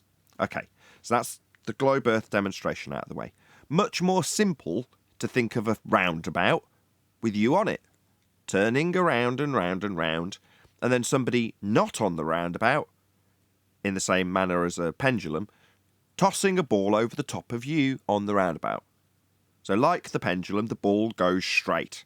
They just toss it over the top in a straight fashion. Now, as you look up on the roundabout spinning around, you don't see the ball moving straight. Now, if you're going fast enough, you'll see it corkscrewing through the air.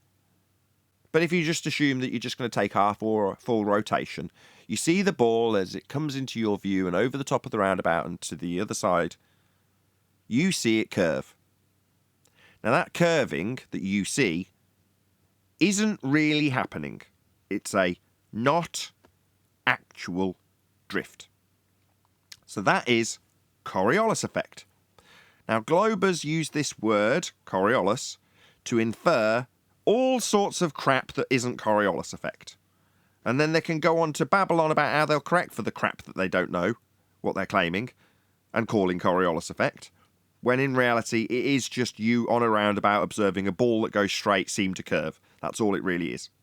So long as you know what Coriolis is in the first instance, you can pick apart the rest of the bullshit. If you go to the wiki page and just type in Coriolis force or Coriolis deflection, you'll get straight to wiki, and on the right-hand side of the page, there's a 2-sentence description of a ball travelling straight through the inertial reference frame and appearing to curve from the non-inertial reference frame. It's summarised as concisely as that with a diagram with 2 views. One would be the view of the guy standing off the roundabout on the ground throwing the ball. Well, he just sees a ball that he throws move straight. Then you have the view from the roundabout turning and the ball taking a curved path. That's it. That's all Coriolis is. It's fairly simple when you know how. So now you know that it's only observed from a roundabout. You know why Wolfie's being caught with his pants down. Because he's saying he corrects from it. So he's inferring, when he talks about Coriolis effect and the correction he says he makes for the drift, that the ball, which is travelling straight, needs to correct for the drift that's being observed by the guy on the roundabout. Well, the ball isn't drifting, it's travelling straight. It just looked like it because there's a guy on a roundabout beneath it. Make sense? Can I point out? I was talking to Chris. 1 second. Hold on. Go ahead, Yeah, Chris. well, it makes sense. It makes sense, but then that, even when I hear that, it tells me that the pilot would have to correct, because if they didn't, they're going in a straight path while the Earth is underneath them, and therefore they wouldn't land at their intended destination, right? Like, let's say the pilot took off kind with of. blind, Well, with you're no getting ahead of tools yourself. and a That's fine, blindfold on. but you're getting ahead of yourself. So, yes, you're correct. Well, part of the Coriolis effect that I just described was me on a roundabout turning underneath the ball, right? And you're saying if we now change that analogy from the ball to an aeroplane and from a roundabout to a claimed to be turning Earth, then the effect is still the same. So Coriolis is still the effect I observe from a claim to be turning Earth as a plane moves over the top of me, like it would be with a ball moving over the top of the roundabout. The effect is still only observable from the turning Earth if it's claimed that that is turning. It's not, but that's the claim. So you only see Coriolis from the ground as you look up at the plane. Now, once you've understood and packaged that up nicely, let's just put that to one side. We'll refer to it, but we don't need to concern ourselves with Coriolis effect if we're now in the plane, because we're not looking at a plane from a turning roundabout or turning Earth. So there's never going to be any Coriolis effect on the plane, because it's the same as the ball, just travelling in a straight line, minding its own business, not drifting in a straight line. However, you're saying once we've got that established, the ball's travelling straight, and the roundabout or globe Earth is then turning underneath the aeroplane for us to have this effect observed from the ground. Well, wouldn't they have to correct for that? Yeah, you're damn right they would. If Earth is turning underneath aeroplanes, then a flight from Charlotte, North Carolina to Los Angeles would only take an hour and a half because Earth would be turning underneath it. So don't worry about them saying, well, GPS will account for the deflection. That would be Coriolis effect that isn't being needed to correct for because it's only observed from the ground. But they'll tell you, my autopilot will sort out the Coriolis deflection. Oh, the drift you just have to make minor adjustments for. No, you don't. You don't understand Coriolis, Wolfie 6020. Meanwhile, if Coriolis is true on a turning Earth, and if we observe planes seem to drift from the ground, that's Coriolis effect, then Earth's turning underneath aeroplanes. Yeah, we'd notice that because the flight times would be massively reduced when travelling west. And they're not. Can I just say to Chris, 1 second? I'll just say to Chris, first of all, I want to say that when I ask for demonstrations, I'm looking for demonstrations of their globulus claims that they call Coriolis, not real-world Coriolis demonstrations. They're globulus claims. That's what I'm saying they can't produce a demonstration for. But for Chris, a plane wouldn't be correcting for Coriolis at that point. If an airplane is flying straight over your head and you look up and you're on a rotating globe, then you're observing the Coriolis effect because that plane that's flying straight appears to be taking a curved path from your position because you're rotating. But that plane and pilot, whatever corrections they would have to make would be for Earth rotation, not for the Coriolis effect. The Coriolis effect has nothing to do with it that then. They're correcting for a real thing. The Coriolis effect, from your point of view, is just an effect. It's a visual effect. It's not real. It's an apparent thing. Whereas what Wolfie would have to account for is the actual physical rotation of the Earth underneath him. And he doesn't. So they're never correcting for a Coriolis. They would have to be correcting for Earth rotation, not Coriolis effect. And if they were correcting for Earth rotation, it would mean Earth was rotating underneath the plane for them to correct for it. And correcting for it, if you're travelling from Charlotte to LA, would mean that you're just lobbing off about 3 hours from your journey time because you've got the added Brucey bonus of Earth turning underneath your plane for you to worry about correcting for it, that is. So massively reduced flight times would be the result of you being capable of observing Coriolis from the ground, which is the only place you can observe it from. I kind of object to this entire discussion. Of course you do. Okay, no, let him. Go on, John, go ahead. Why would you object? I don't see any problem here. Well, it looks like they have two claims in place. One is the Earth is turning with the air, and the other one is that there's two reference frames and the Earth is turning underneath. Not strictly true, but carry on. But the idea that the Earth is turning requires it to have a radial value for an axis. And that's, this is not true. There is no measurable radius. And the idea of it is contradictory to the celestial sphere model. Oh, dear. You think we should clear that up, though? Because it's the actual globe claims are not that the air and the ground are moving together. That's the anti-flat Earth claims. Well, either way.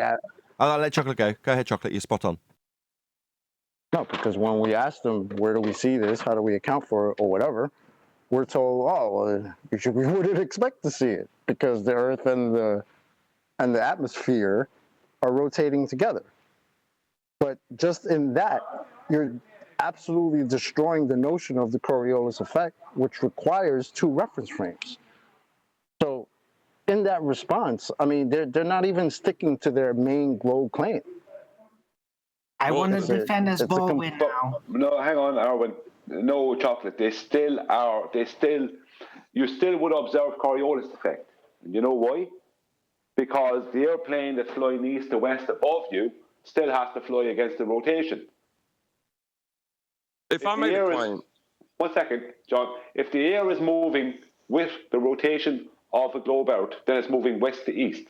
A plane flying east to west has to fly through that air and against the rotation. So you standing on the ground, you would still observe the Coriolis effect regardless. And they'd still have to account for it if it was happening. There'd be no way out of it. I want to make a defense plea for the spinning ball Earth with gas still deviating because of Coriolis, but higher up because at lower ground level, the air is basically kept still. You could make a test on a roundabout with walls in there and a drone and see if the drone will just start crashing in the wall, can never find a bearing, or whether it will just move with the air caught at ground level, not at the top. It would have to have an open top. Right, if it would be caught within that tunnel artificially created on the roundabout as it is spinning. That's only one reference frame. So if you claimed that the drone takes off from a roundabout and then the air that is in a sealed now roundabout, a little contained roundabout for some reason, well, okay, in the contained roundabout, if your suggestion is that the drone takes off, but if you put an X on the roundabout so that when you pop the drone on it and start the roundabout spinning, when it's landed or not taken off yet, it's literally got the X directly underneath it. But when you launch the drone, your suggestion would be that that X on the roundabout, with the drone not attached to the roundabout, still moves along with the drone because the air, according to you, is moving with it. Well, that's a single reference frame then. Then no drift. Right, at ground level, but it would have to have an open top Earth, so that if it goes up, then suddenly Okay. Yeah, I heard the claim. Yeah, but no, the globe Earth claims there is drift, Darwin.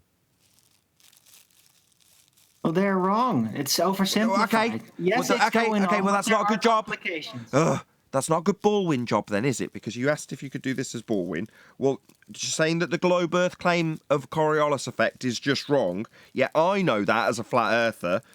We don't experience drift. Nothing's drifting. The only things that are claimed to be observable for the general public to drift are things like footballs that generally take a curved path anyway.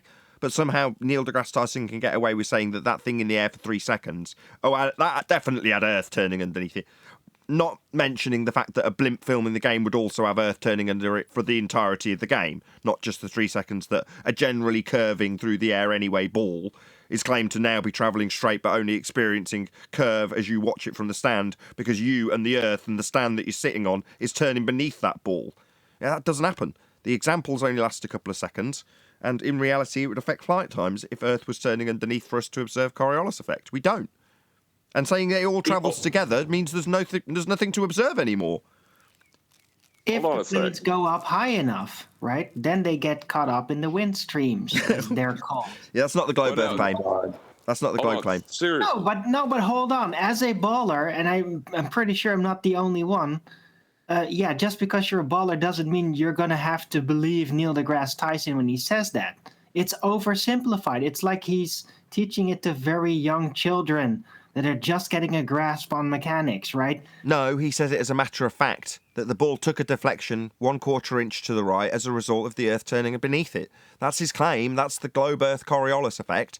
So no, he's not oversimplifying it. He's stating it as it's claimed to be on a globe Earth. You saying he's just wrong and oversimplifying things doesn't alter that Coriolis' deflection observed in that instance from the stands on a claim to be non-inertial turning reference frame, claimed to be a sphere Earth. And according to him, you're seeing not actual deflection, that would be the ball curving. Well, the drift that you see isn't really happening. It's the Earth turning and the goalposts turning under the ball. Well, that's what he's claiming because that's what globe Earth claims. That is the claim. Globe Earth's claim to have Coriolis. Only observable from the ground. I just say at this point, only observable from the ground, meaning that this illusion of things seeming to drift definitely wouldn't need correcting for in an aeroplane. And any pilot that suggests that you should correct for this not actual deflection, experienceable only from the ground, should be fired. Okay. I'm just Aaron, saying. you don't understand. Yes, I do understand. You don't understand what I said. You didn't understand what I said, and that's why you're saying all the stuff you said. I wasn't addressing it. It wouldn't make any difference. I wasn't. Hold on, I'd like to rebut Chocolate on this because you all said, or he said, that isn't it important that we get the claim right, whether it's moving together as one reference frame or moving as two. That's like arguing about what the gas lamps in Narnia run on. Get that right? It doesn't matter. Earth's flat. Any assertion of a sphere is contradictory to the celestial sphere model. You're just arguing in Narnia. I agree. You don't got to rebut me on that. I get that. That's not a problem. I know it's nonsense, but people that are new to this might not understand when they hear an anti-flat earther saying, "Oh, well, the globe and the atmosphere are moving together." I mean, well, all your citations don't say that. Unless there's one that does say that I've never seen. Are you all denying Nathan, I'd like to add something when you're done. Okay. I just wanted to apologise for the sound from Chocolate Sane's mic. He did clear in advance that he would be scaling a small rock face today. What? The fuck? Okay. Go ahead. So are you all denying that there's single direction, non-stop wind streams at a very high altitude? Yes, we have in the wind. heliocentric paradigm. No, That's not in a model. thermodynamics In violate. reality. Okay, look, Well, your then question's too why are you open, too bringing it up? vague, and no. Yes, we have wind. Go ahead, Quantum Eraser. Where's Chris Barry at? Chris, you still around? Doesn't look like it. Sorry. Why did he leave? He asked the question, correct? Yeah, he got rumpused. Let's get back to the root problem, though. You did a great job. Listen, you're the Coriolis master. Let's get back to the root problem of what, to me, the absolute stupidest. It's got to be top 3 stupidest things I've ever heard, right? That's including all the evotards. So this is the top 3 stupidest thing I ever heard. Gases move in lockstep with the Earth. That's right out. If it's not, I'd have to find something that overtakes it. I really would. I'd struggle. It's typical misunderstanding, a complete ignorance of gas behavior to begin with, right? Gases move extremely fast at high speeds in every direction. How can you marry that with it doing that and then moving in one singular direction? Number one. Number two, gases aren't attached to themselves, let alone to anything else. How can you explain that? Number three, please explain north, east, and south surface winds.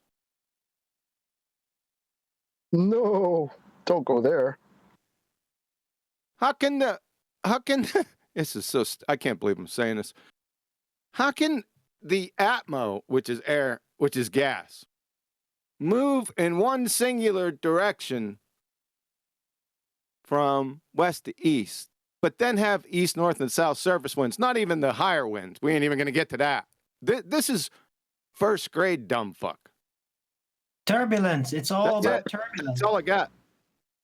It's all about turbulence. Just as what causes whirlwinds to go in a certain way. Arwen, what the hell, man? Quiet, Arwen. Listen, I'm driving to Idaho, right? So I had the tailwind behind me. I'm getting 11.7 miles per gallon, towing 13,000-pound trailer.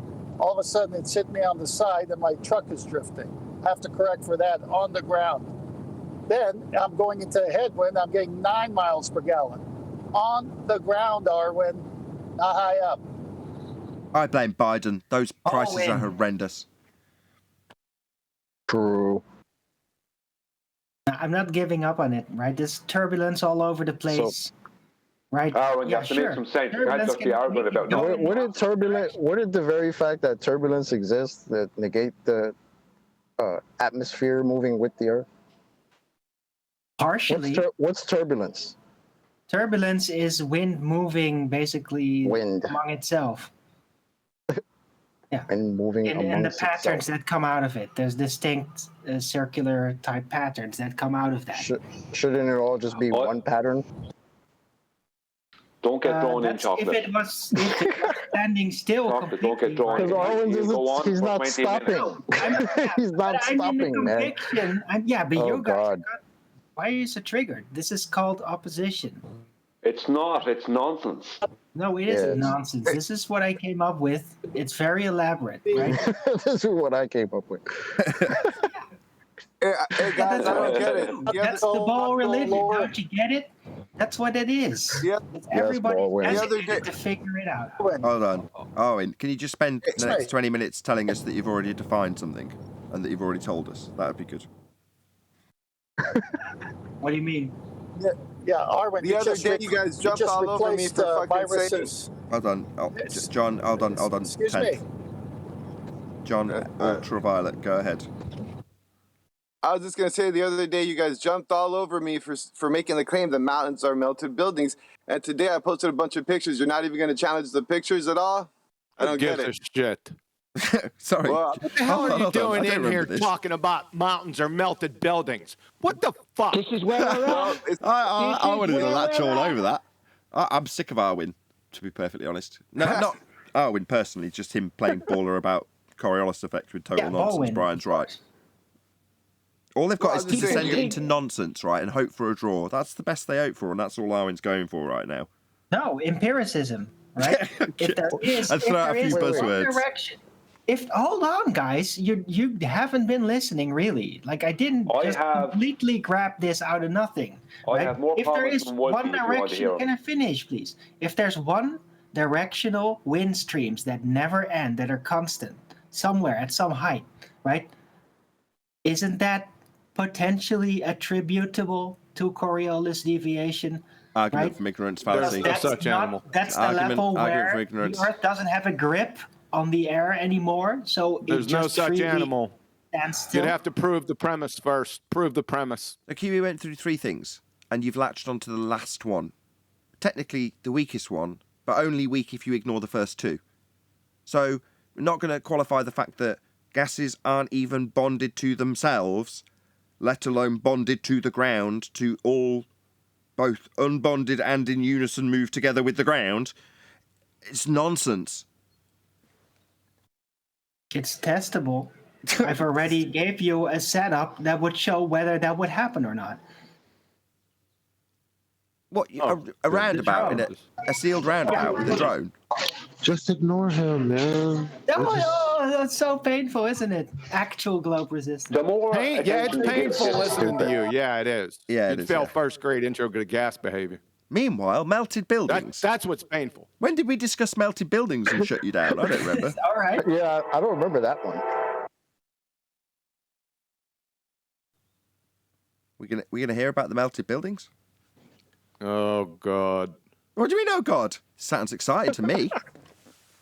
Well, it ties into everything because of the fact that there's 2 words that you got to think about: modern and modified. The root there is mod. The modern world is a modified world, and that's why you guys can't understand that word. Ether is a misnomer.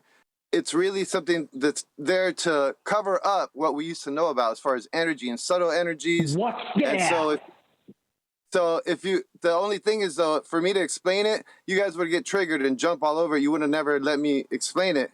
But if you could, I could explain to you what this thing you guys, this argument you're having about ether. Ether is a bullshit word. Like, don't use that word. You got to understand what they're really talking about. And that's just like a cover up.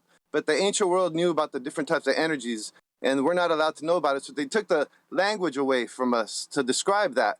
So when you're dealing with it with the scientific method. Yeah. All right, let me ask you something. I put you on mute, right? You need the central line Adderall. Okay? No. Now, Nathan, please you want don't. him to continue because I'm going to get up and leave. Well, at least let him get to the end of his statement before you tell him he Not a needs problem. I could get back to Coriolis for you. Mr. Adderall. Yeah, so the most accurate description of what they're talking about, you're only going to find it if you study the ancient yogic knowledge, because that's the only thing that carried over from the ancient world to this world, and it's very suppressed still, you know. But that's the only as far as ether, what they're talking about when they're talking about ether is what the yogic people were talking about as far as the energies that govern the body and nature. There's different types of energies that govern that, and they have words to describe all that in Sanskrit.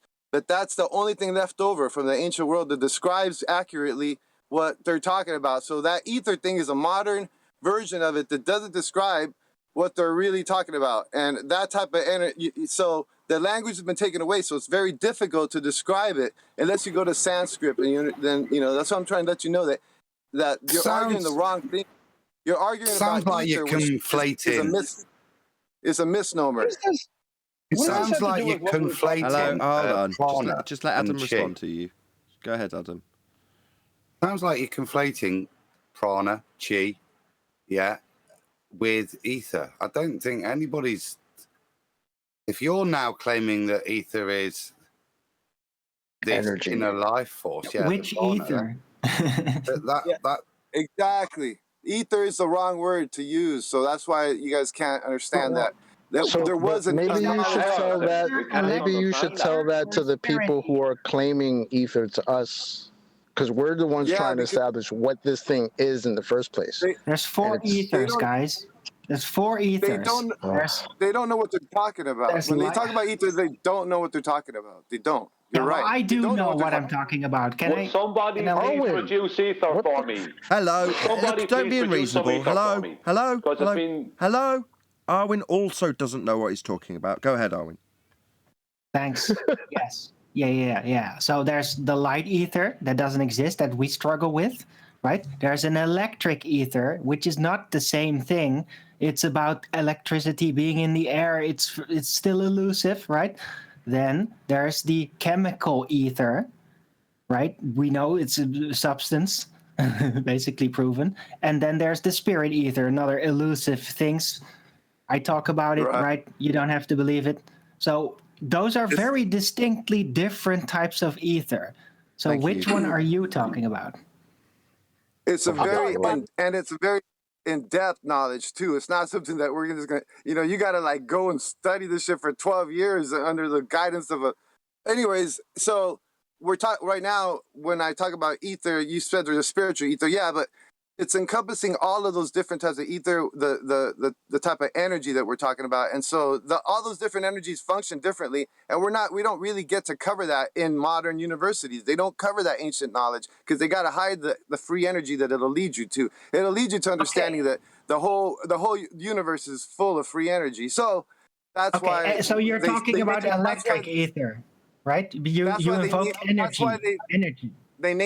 They named it ether and just try to cover that, name the whole thing ether, but it's not. That's a misnomer. So I just wanted to say that, and I want you guys to look at the pictures and look at so that you can see what we're talking about. The ancient world was this place used to be a completely different realm. We live in the But you're talking about energy, basically. You're talking about energy. Hold on, Arwin. Go ahead, We Tenth. live on the ashes. Hold on, guy in Discord. Ultraviolet, hold on. Go ahead, Tenth. Yeah, I'm glad he's talking all this gibberish. Where's the proof for any of this stuff? I just put pictures up. And anyways, we live on the ashes of the will. We live on the ashes of the ancient. God damn it! You have a heart trust. Don't blaspheme. Talk, right? He just wants to address. Okay, guy in Discord, Ultraviolet guy. He just wants a little bit of attitude from you, as in, just nod along a little bit, but don't then launch back into your tirade. He's trying to address you. So obviously there's going to be a bit back and forth, but just let him go. Go ahead, Tenth. Yeah, he's taking all the oxygen in the room. My goodness, slow down for a minute. You're talking about mountains that are buildings, and then you jump ship to ether and called it some energy. Please define that first and tell me where you have proof for this. The guy meditating on the... Okay, can I finish? I did. I tried to. Gosh. I tried to describe it. Shutting up. But like I said, you won't be able to let me finish it. So what I said was... You didn't leave the 10th man finish what he was saying. You have to listen to 10th man. You didn't get to finish what he was saying twice. Okay, go ahead. Say it. Yeah, I'm trying to find out your yogic... how'd you put it? You said it came from the yogics people? I guess that means yoga and yoga practitioners. Please give me evidence of this energy force that's supposed to be ether that is wrongly named, but it's this other energy force. Go. They call it prana, and there's different types of pranas that govern the body, our bodies, and the nature's body. So the different types of pranas has to do with ley lines and energy lines, and this is all very advanced knowledge, So we don't deal with that in regular evidence because it leads to free energy. You notice how I'm in the middle of a sentence, right? It leads to free energy. So they want to. Okay, both of you stop a sec. Both. He's saying, okay, yes, you've said ley lines, and if you just pick one thing, he's just asking you, what evidence have you got for this energy? And if you say ley lines, do you want to tie that together and provide some evidence for it? Is what he's asking. That's the thing. It's very hard to explain it because the language has been removed and it's hard. Okay, I studied it when I went to the yogic school, but the prana, the different types of ley lines that exist, we have them in our bodies too. And we have power points. We have like higher energy locations, like our heart. It's a spiritual.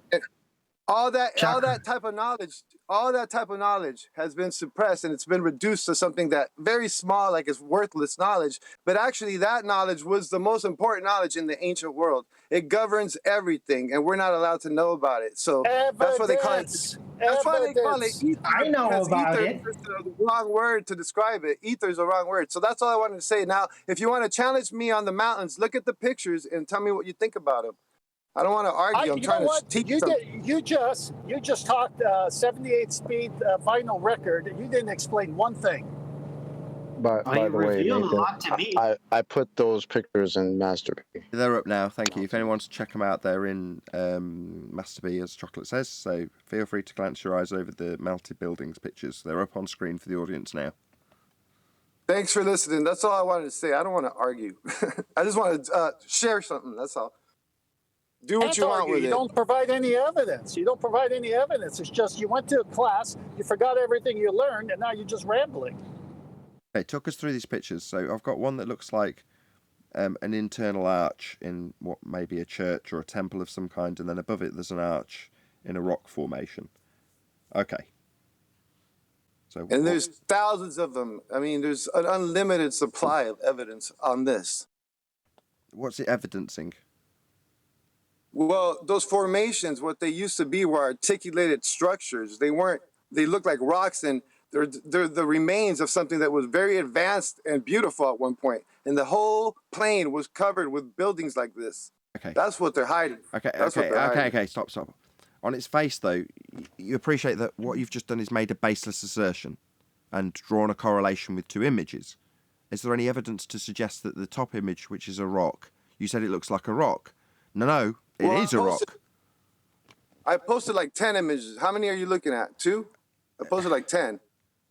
Okay, my question wasn't in regards to the quantity of images that you sent. I'll try again.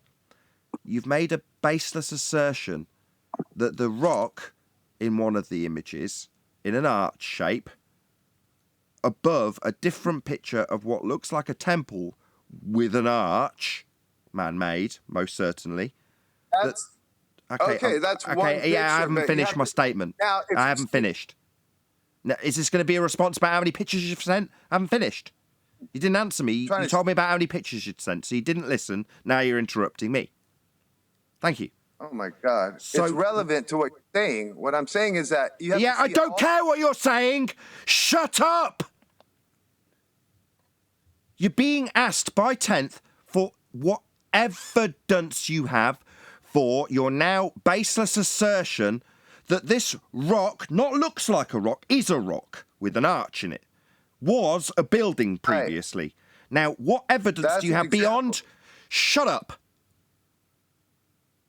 What evidence do you have beyond your baseless assertion that this rock was a building? Go. Are you finished? Okay, great. That's one example. So the accumulation of evidence is what I didn't ask you about the accumulation of evidence or other images. I asked you about this image and how you prove this rock was a building. I'm trying to answer you. No, you're telling me about the accumulation of other images. Well, I want to make sure that... I don't care what you want to make sure. Give me the evidence that this rock was a building. That's what you said. You would only look... That was what you claimed. It was a baseless assertion. Now I'm asking you to back your baseless assertion, not babble on about other crap. Don't yell at me first. I'll yell at you, you dumb fuck. When you come here and embarrass the rest of us by telling us that a fucking rock used to be a building, I will demand that you fucking prove it, you stupid retard. So don't tell me this fucking rock is a building and tell me that I'm not going to shout at you, you stupid shit. It's not a fucking building, shithead. Do you hear me? I'm trying to ask you. Do you fucking hear me, you stupid fucktard? It is not a fucking melted building. It's a rock. I heard you. Yeah, so why are you telling me it's a fucking melted building then? It's a baseless assertion. We have thousands of them. Back to we've got more evidence. I'm not going to prove how this fucking rock's a building. You're a stupid idiot. You're talking stupid shit. If you could only hear yourself, you're telling me a rock is a building. You sound demented! Yeah, when you start... No, you sound demented. No, I do not. I am getting frustrated with an abject clown who is telling my audience that this rock used to be a building and that ancient technology's been hidden from us, and if we only had the language which has also been hidden, you could, what, describe how this fucking rock's a building? If you see enough pictures of them... If I see more rocks that look like arches, I'll know that they were buildings, will I? No, I will not, you fucking retard! Is this the only way you know? Yeah, it is. It's the only way to communicate with spastics when they tell me, as a baseless assertion fallacy, that a fucking rock used to be a building. And when I say, give me some evidence that this fucking obvious rock with an arch in it used to be a man-made fucking arch, and you tell me there's many other pictures like it, like I give a shit! You're an idiot, and you need yelling at. Address the other ones, then. Address them? What do you mean address them? They don't prove anything. What's to address besides your baseless assertion that this bloody rock used to be a building? There's nothing to address. But what about the rest of them? What about the rest of the rocks that look like buildings? Obviously, that proves this rock used to be a building. No, what I'm saying... No, it doesn't, does it, fucktard? So what, you think that I shouldn't be yelling at you when you back my point? No, it doesn't prove the rock used to be a building. You yelling doesn't prove anything You require either, evidence for architecture if you want to make such a claim, right? It's a fucking demented idiot's claim that has nothing to back it in the form of evidence. Now, the reason I'm losing my shit with you is because it's tiresome. I am sick of being represented in this community by fucking retards like you. And I will yell at you, you stupid fucktard. This rock is not a building, you stupid idiot. Are you only looking at one picture, or are you looking at... Yeah, I'm looking at one picture you said represented how this used to be a building. Yeah, that's the problem. You're only looking at that one picture. Oh, right, so if I looked at 1,000 fucking more archway rocks, I'd think that there were buildings like you stupid moron. You think I need 1,000 more of these, do I? Yeah. No, I do not. I need you to tell me how you think that's the case. Look at the other ones that No, looking at another load of shit pictures that you've correlated together will not prove to me that this fucking rock was ever a man-made building. See if you can look at the other ones. I can. I can. About the other ones. Yeah, I can, but it doesn't prove this rock was a building, you stupid retard. It doesn't prove it. No! It's just your baseless assertion. Very irritating and getting you yelled at. Tell me why the... So, stupid shithead with a baseless assertion. You haven't got any evidence, just your stupid baseless assertion then. More evidence. It's covered up by your yelling. I have more evidence.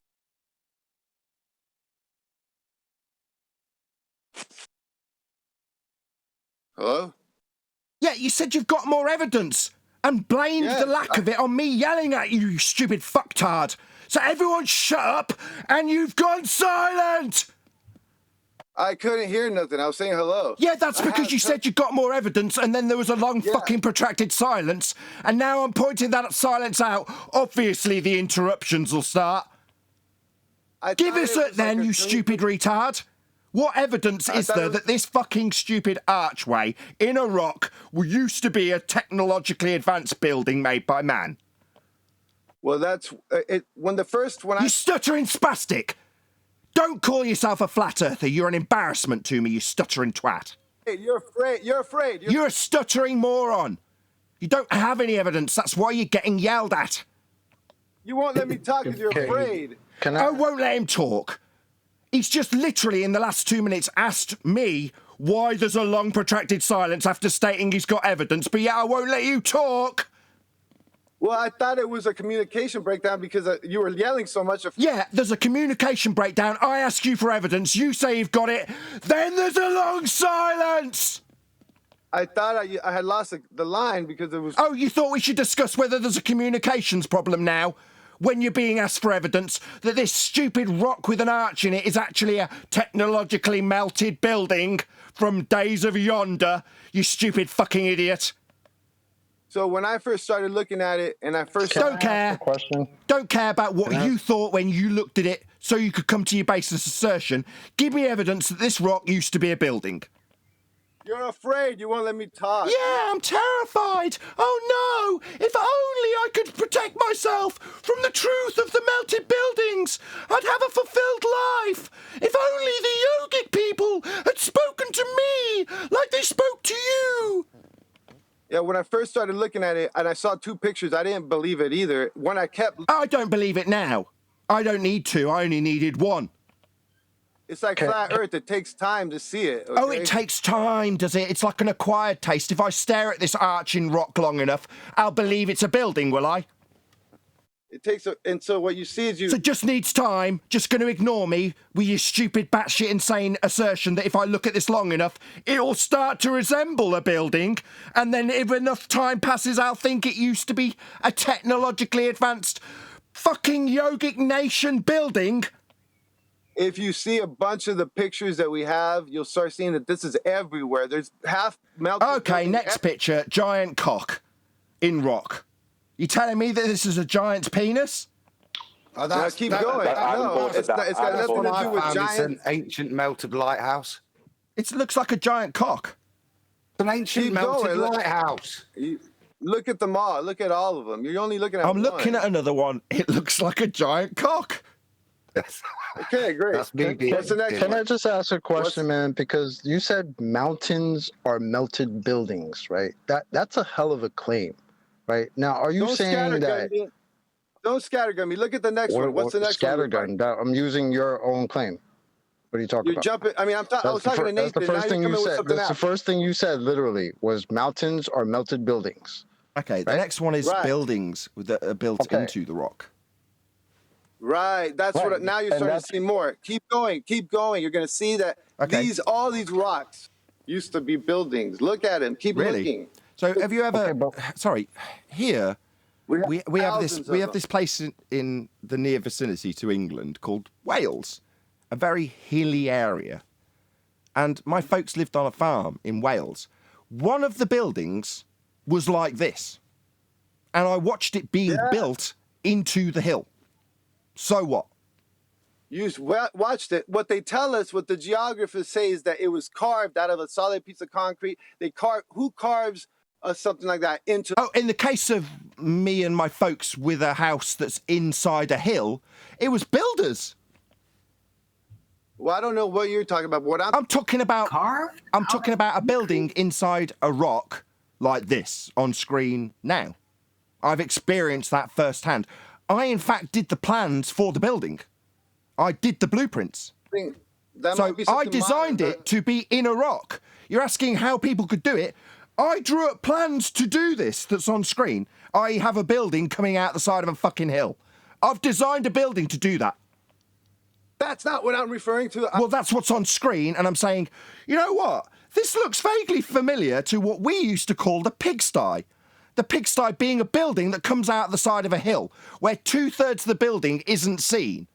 Claim. I heard your claim now. Right, it's not a claim, that's a fact. It's a building that exists, that I designed, and when built, not by me, by builders, came out of a hill. I heard you. Now let me respond. Right. That's not what I'm referring to. I'm referring to ancient sites that are all over the plain that they tell us that they carved it into the rock. They carved it out of a rock. And that's not what it is. There it is. What I can see it. What it is. That's not there what it is. What it is. And yet there it is. What it is. What it is. You're interrupting me. What it is. Yeah, because you're saying how amazing. We shouldn't believe them when they say they carved buildings into the rock. Oh, really? I mean, you say this should be hard to believe, but yeah, I've got a photo of it on screen. Why would that be a difficult thing to believe? But that's what they say to cover up the truth that the whole... To cover up the truth of what? It's just a building in a rock. Why would you carve a building into a rock? Maybe it's nice and warm in a rock. That's why we did it. I mean, that's why I did it. Are you asking me why I specifically did what I can see represented on screen? We're not talking about what you're doing. I want to... Oh, right, we're talking about the ancient hidden societies that we can't be alluding to because they couldn't be able to do this. the rock will Bro, slowly are turn you saying into the rock. are you trying to say that the I'm saying building that the rock turns into the building. The rock actually keeps going and it turns into the building. So I see. So the rock became the building. It wasn't that somebody did this. It doesn't look like familiar man-made structures and shapes. It's actually that the building was made and then it became a mountain or rock side. Right, okay. it was through heat. Through heat. It was destroyed with heat. There was some kind of event that destroyed all this shit. The thing was made with rock. It was a rock. It was a building first made of rock, and then it melted into just rock. No, How it do you was explain made bricks? out of concrete. It looked completely perfect. Like it was the most beautiful thing you've ever seen. and now Really? it looks like a mountain. So what you want to do is start Do looking you have at an when the original? building. Now it looks like a mountain, but it was before it was the mountain. It looks like now it was a building that had melted into this mountain. What was it before it was the building? I got a star I could sell you. Where was the mountain? If you Where take was the mountain? there was no. Can you guys let him answer? Can you guys let him answer? What was it before it was let the me building? fucking talk, man. Jesus, you guys sound crazy. There was fucking no mountains before it. They were all buildings. When you take heat and put it on concrete, the concrete turns into like the concrete liquefies. Before. The concrete liquefies, and then when you take the heat off the concrete, Did you say there was no mountain before? Did you say that? And then when you take the heat off, it Did you hardens. say there was no mountains before? Hardens back up, and it looks like a rock after you destroy it. Okay, that's what happens. So it was a temple. Everything was flat, and then people build buildings, and then we get mountains. It's worse than that. The deserts. That's the deserts that we call what we call deserts. You drive through the deserts, you see those plateaus and those arches and all that. Those were cities. Okay, and all that pulverized dust. That's pulverized. Bro, are you delusional, man? No, I've been studying this for a while. That the deserts No, are you've been pulverized tripping, cities. bro. You've been tripping. Ancient. Yeah. Blame it on drugs. But anyways, deserts are pulverized cities. That's what you don't understand. This is an ancient place, and it's been reset over and over and over. Deserts are pulverized cities, and mountains are melted buildings. Can I please say something? What do you want me to say, Neil? Hold on. No. Desert. I'm being appealed to by Neil. Hold on a second. Can you stop talking ultraviolet? Stop talking now. Thank you. Yeah, Neil, this was all done for humour. QE made it very clear what would happen if I allowed this to continue. And for kicks and giggles, I did. But it was fun, you know. There's lots of opportunity for over-dramatising things. Yeah, but maybe someone will actually go study it and see what I'm talking about. See? Can I ask a question? No. Did he say we sound... Neil. Can I ask a question? Blah, blah, blah, blah. No, the guy won't tolerate it. You know, if you try and put a question to him, he won't let you get to the end. And when you try and communicate back and forth with him, he'll just go into verbal diarrhea like a baller would. Stop projecting. Like now. It'll take me 2 seconds. Right, yeah. So ultraviolet, are the seas the blood of the people that died? Wow. Hold on. It talks about a flood in the Bible, doesn't it? Are you going to tell me I'm crazy? So the seas are the blood of the people that died? Are you listen, it talks about a flood in the Bible. So let's make fun of the Bible now. What are you talking about? I never said the seas are the people that died. Well, I mean, if the deserts are the pulverized deserts are pulverized cities. Hold on, everyone quiet, stop. It's not going to be audible if everybody talks through everybody. Right. Look, I think he's got a fair point, El Borique, because it's totally unreasonable to suggest that the seas are the tears of dying people. I mean, that's farcical. Look, just let him get on with explaining how buildings turned into rocks. Don't be unreasonable with this nonsense. It takes a long time to study it and to start to see it, but then you realize that it's worse than Tartarea. Tartarea is just like basically a straw man because they don't want you to get to this point. But yeah, if you look at what I don't know how it happened. I've studied. Arwin, I've just told the guys in G+ or Discord, don't talk straight through the middle of people. It's inaudible. Yeah, it's like, gee, it's rude too.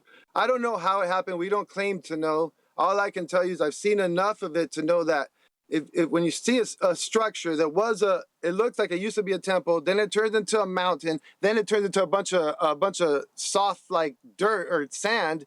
You see that sand came from that structure, and that structure used to be something else, and so you start to see that over time it's turned into sand, it's turned into dirt, pulverized, it's all dried up now. But at one time it was something else. Now at one stop. time. That's Now what- stop. Could I Now ask you a stop. question? Now stop. You got into this rhythm of just constantly going. Okay, we heard the bit about you talking about mountains turning into buildings and then disintegrating. Okay, we heard it all. But, now let somebody respond to that. Thank you. So let me ask you the difference, because what's the difference between the city turning into dust or a mountain? I mean, why some turn into mountains, some turn into dust?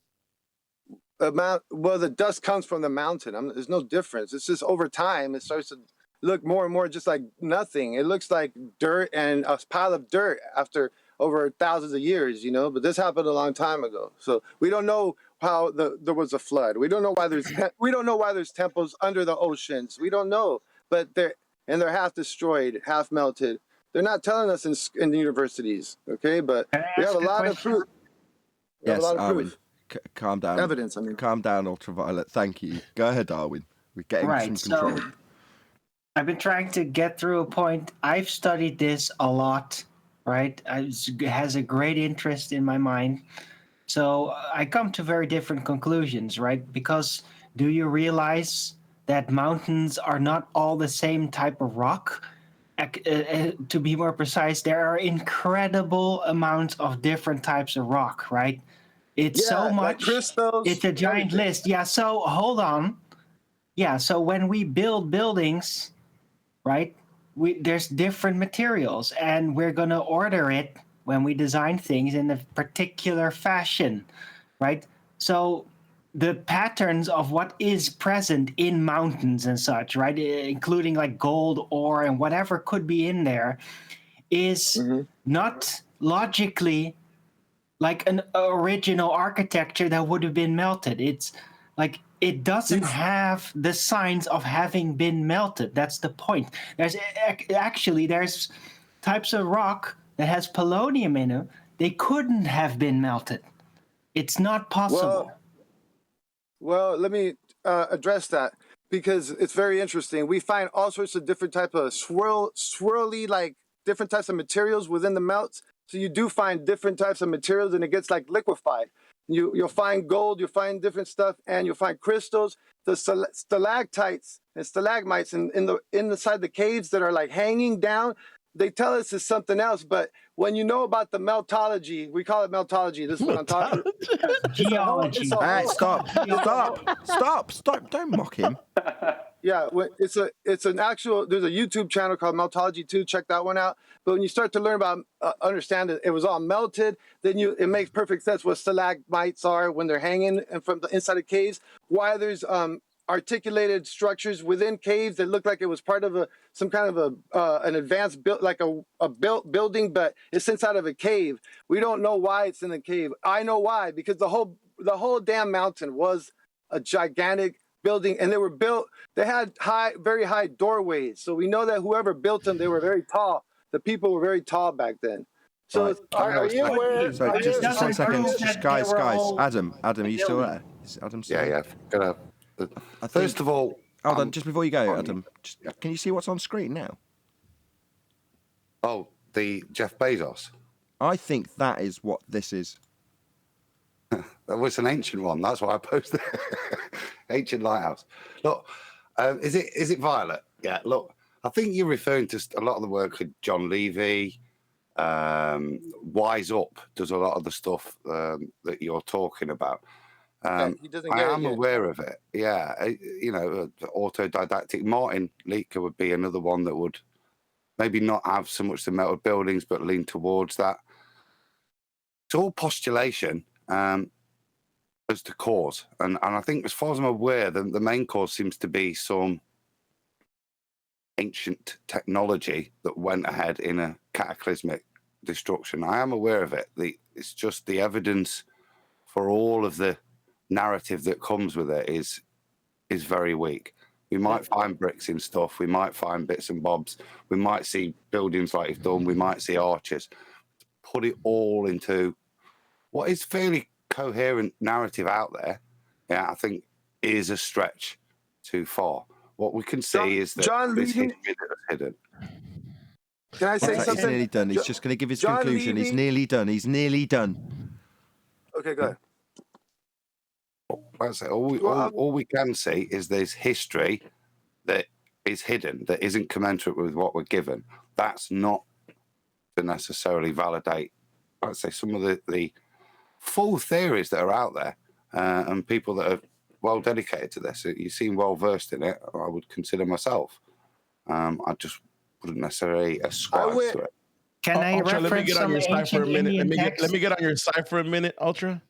The only validation I see, Nathan, is the old Sodom and Gomorrah story, and some paper that I see on some college paper that says this might be the city of Sodom and Gomorrah that looks like our mountains, and that supposedly got pulverized. Okay. Well, let me know when I can add some logic. Okay, well, Arwen's in the queue as well, Brian. But I mean, have you Can seen I the just say arch? something real? No. I posted the link on main chat if you want to click on that, and if anybody could give it to Nathan. Okay. Can I just say one thing real fast, and I'll be done. I'll be done after I say this. John Levy and those people like Rise Up, I went through all that. I've been through all that already. Tartarea, all the Tartarea stuff. I've already studied all of it. So this is beyond, they're barely starting to understand this. And I think they're afraid of it in some cases. They're not seeing it, or they're starting to see it barely. I've seen But I Tartarea. already, That's not true. yeah, just so you know. I've seen Or they are Tartarea. not claiming anything like you. It's when the buildings cried. That guy, he's Or a John real... Levy, No, listen you're this, wrong. or John Levy maybe not claiming like you, nothing. Right, he hasn't got there yet. But what I'm talking about is on when the... Listen, John Levy doesn't claiming nothing. Right, because... Exactly, Right. he's not...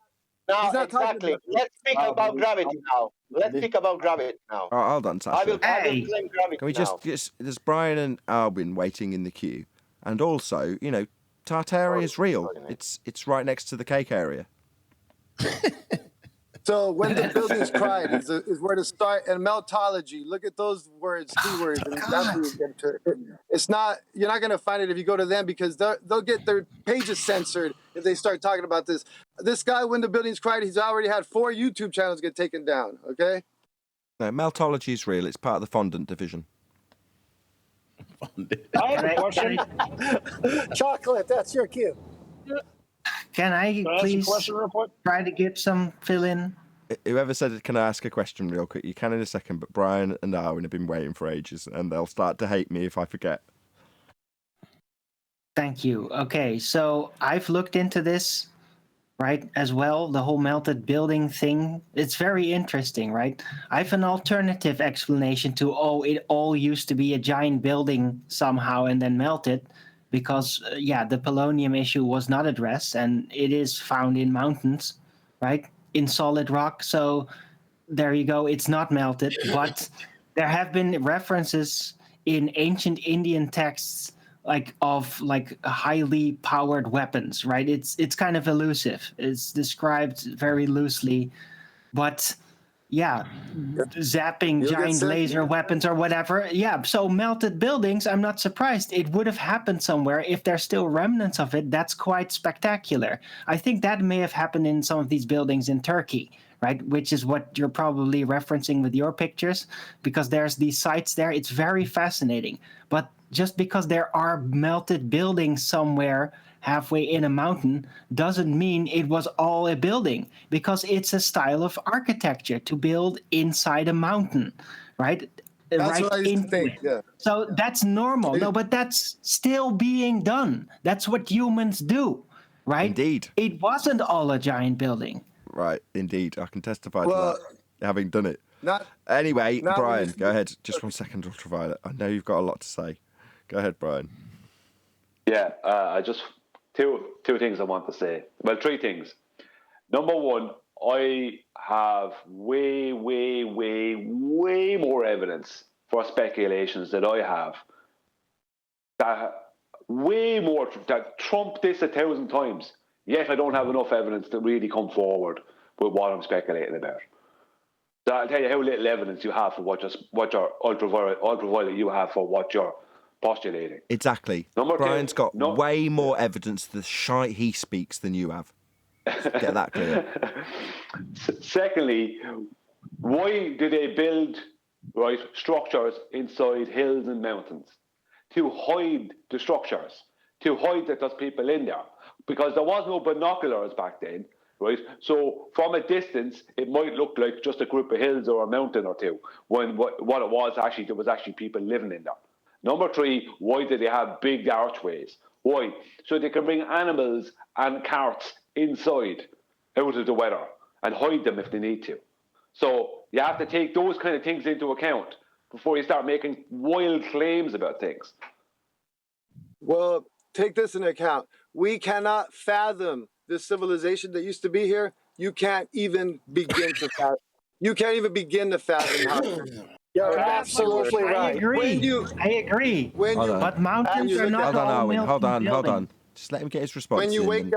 When you wake up to it, you're gonna realize that we can't even begin to fathom what used to be here. Okay, we heard That's that why bit. we're so fucked. Was there any more? That's why we're so fucked, because we live on the ashes of the real world. But this is not the real world. It is. I just have a really quick question. Strat, go ahead. My question is, did you forget to take your medications today? Yeah, that was QE sentiment. Thank you. Anybody else? Arwin, if not. I've got one more. I got Because it's not. 10th, It's then not Adam. necessarily. Hold on, the Adam. mountains Just we're one sec, building. Adam. 10th, then Adam. Go ahead. Yeah, I'm going to hand it to Adam because, Adam, you are a resident expert on Polonian people, so please bring some context to this. Oh, dear God. I bit my tongue on the polonium statement. I did too. Let's not do it if that's what you're about to do, Adam. What were you going to say before? No. I was just going to point out that not all mountains are old buildings. Some of them are the fossilized bodies of dead giants. Oh, God. Oh, God. Wow. That's a much more fascinating conception. Yeah. Don't forget the trees. Do you know how long, Arwin, do you remember when we discussed this, you and I, on your channel when it was new? Do you know how many years ago that was? 4 years or something? 7 years. No. Oh, shit. No, but I didn't have trees are bullshit. That's when you and I were discussing this. I'm not being. Where are the rest of the trees? Where's the rest of the trees? Where are the rest of the Titan? You know, where are they? It's not a tree. It's not a tree stuff. 2017. Can I say something real quick? I just want to brag about how long ago this is covered by us before you do chocolate. So, I mean, just out of interest, Ultraviolet, how long have you been looking at this subject?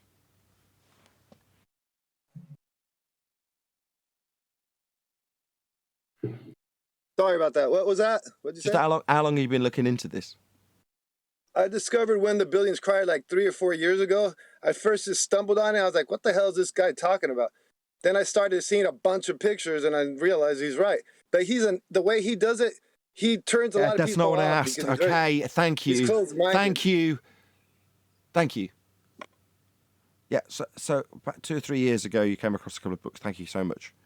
Okay. But I knew about the tree stumps way thank you. For the love of Jesus.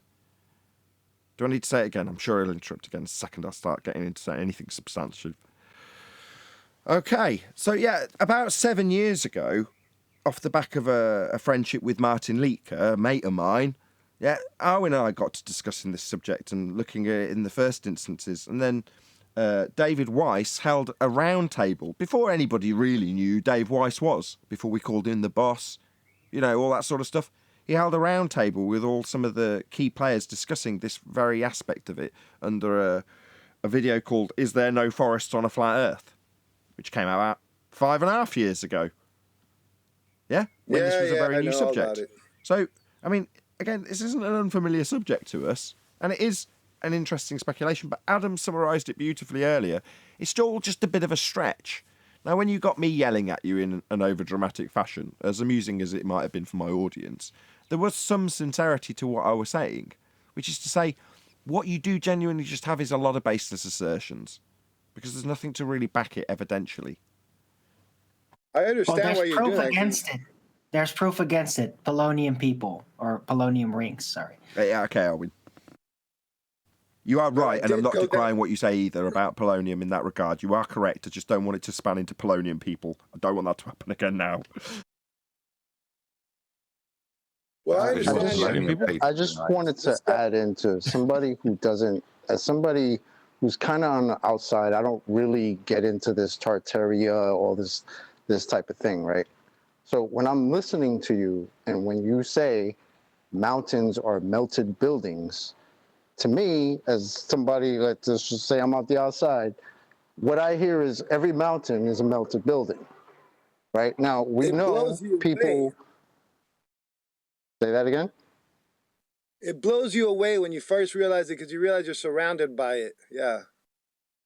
Right, but what I'm trying to get at is that what you're saying, or are you saying that is a possibility that some mountains did have buildings carved into them? Because we know that people carve shit into rock, right? That's a thing people do. We know that, right? But the way it sounds as though we've got this clear area, right? And then somebody creates a building with rock, and then somehow or another later on that rock turns into a mountain, right? Think of it this way. Think of it this way. Think of it this way. You make a stage. You build a stage. You build a flat stage, and then you bring the props. You bring props onto the stage. Well, this place used to be a flat stage, and they built props on it. They built structures on it, and the structures gathered energy. They dealt with they worked in conjunction.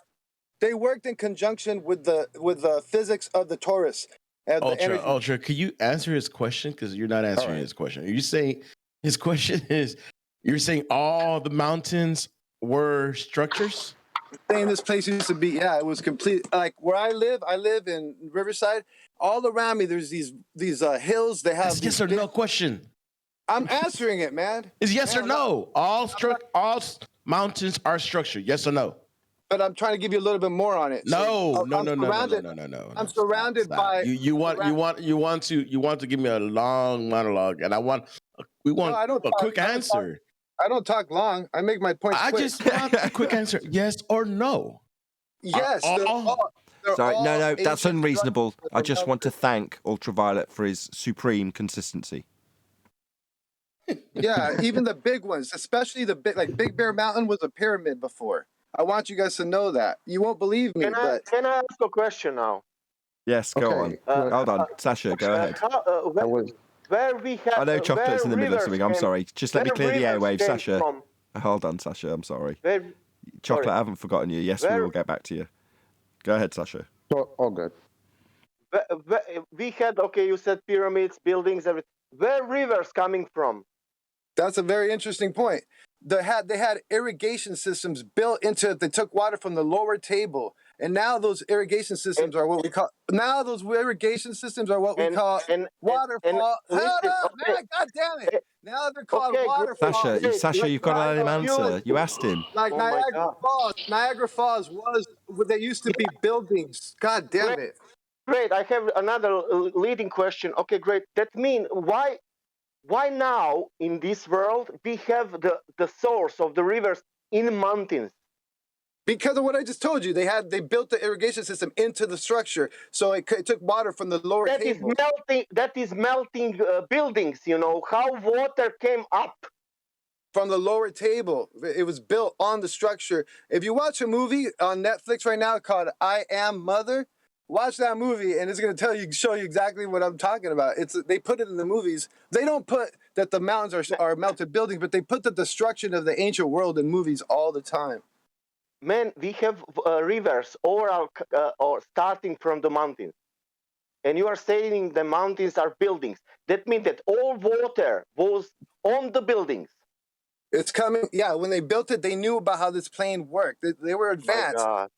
So they took the water from the lower structure. Really? Yeah, from the lower water table, there's lower water, right? There's a more pure water at the lower levels. And so they took water from there, they pumped it up into the building. Since it got destroyed, whoever destroyed it, it turned that into now what we call waterfalls. Like Niagara Falls, those used to be buildings, and they since it all got destroyed, they structured it so that it turned into a waterfall. They rearranged the plane. The whole world has been turned into a new plane, and they're giving us a new version of our past. They give us we didn't have, that means we didn't have nature before. No, I don't know. I don't know all the answers, but I know that nature does grow on top of these buildings. Like if you go through the Amazon, you'll see pyramids. You'll see pyramids with trees growing all over them in the Amazon because those used to be pyramids, and they got trees growing all over them. Okay, we heard you, Tent. Go ahead. Okay, go ahead. Okay, listen. I live in California. I know where Riverside is. I've seen those hills, and I've even skied Big Bear Mountain. I've been skiing pyramid, and those hills are hills. You're crazy. You know Paris? You are you know Paris? You are one. Hang on. You are one certified. You are one certified crazy fried banana yoga instructor. That's what you are. We need to call this Freaky Fridays. Yeah, well, I just want to say without, because I don't want to really comment on him more so than the overall problem. And the overall problem, one of the times that we can, hold on, sorry. What I want to know is... I understand how annoying that is. Sorry. I'm looking for an ending, some more concise. Go ahead, Eli. You'll be it, I'm sure. Sorry. So, yeah, the problem is the same problem everywhere. These logical fallacies and the people that want to beg the question and take them down this mental rabbit hole that's going to lock them in some other poetic paradigm that is similar to the heliocentric one that we just left. Like they haven't departed from the illogical thought process that takes them into this delusion in the first place. And I wish that wasn't the case. And on that note, I'm going to say a huge, massive, enormous thank you to both Discord and G+ panels for making today's after show possible. And of course, a massive thank you to all of you in either Nathan Oakley 1980 or Nathan Oakley premiering streams, hopefully smashing the super chat, liking, commenting, sharing, subscribing, joining as a Nathan Oakley 1980 channel member, smashing the PayPal link and all that good stuff. I've been Nathan Oakley and I will see you all in the next video.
What a lovely day!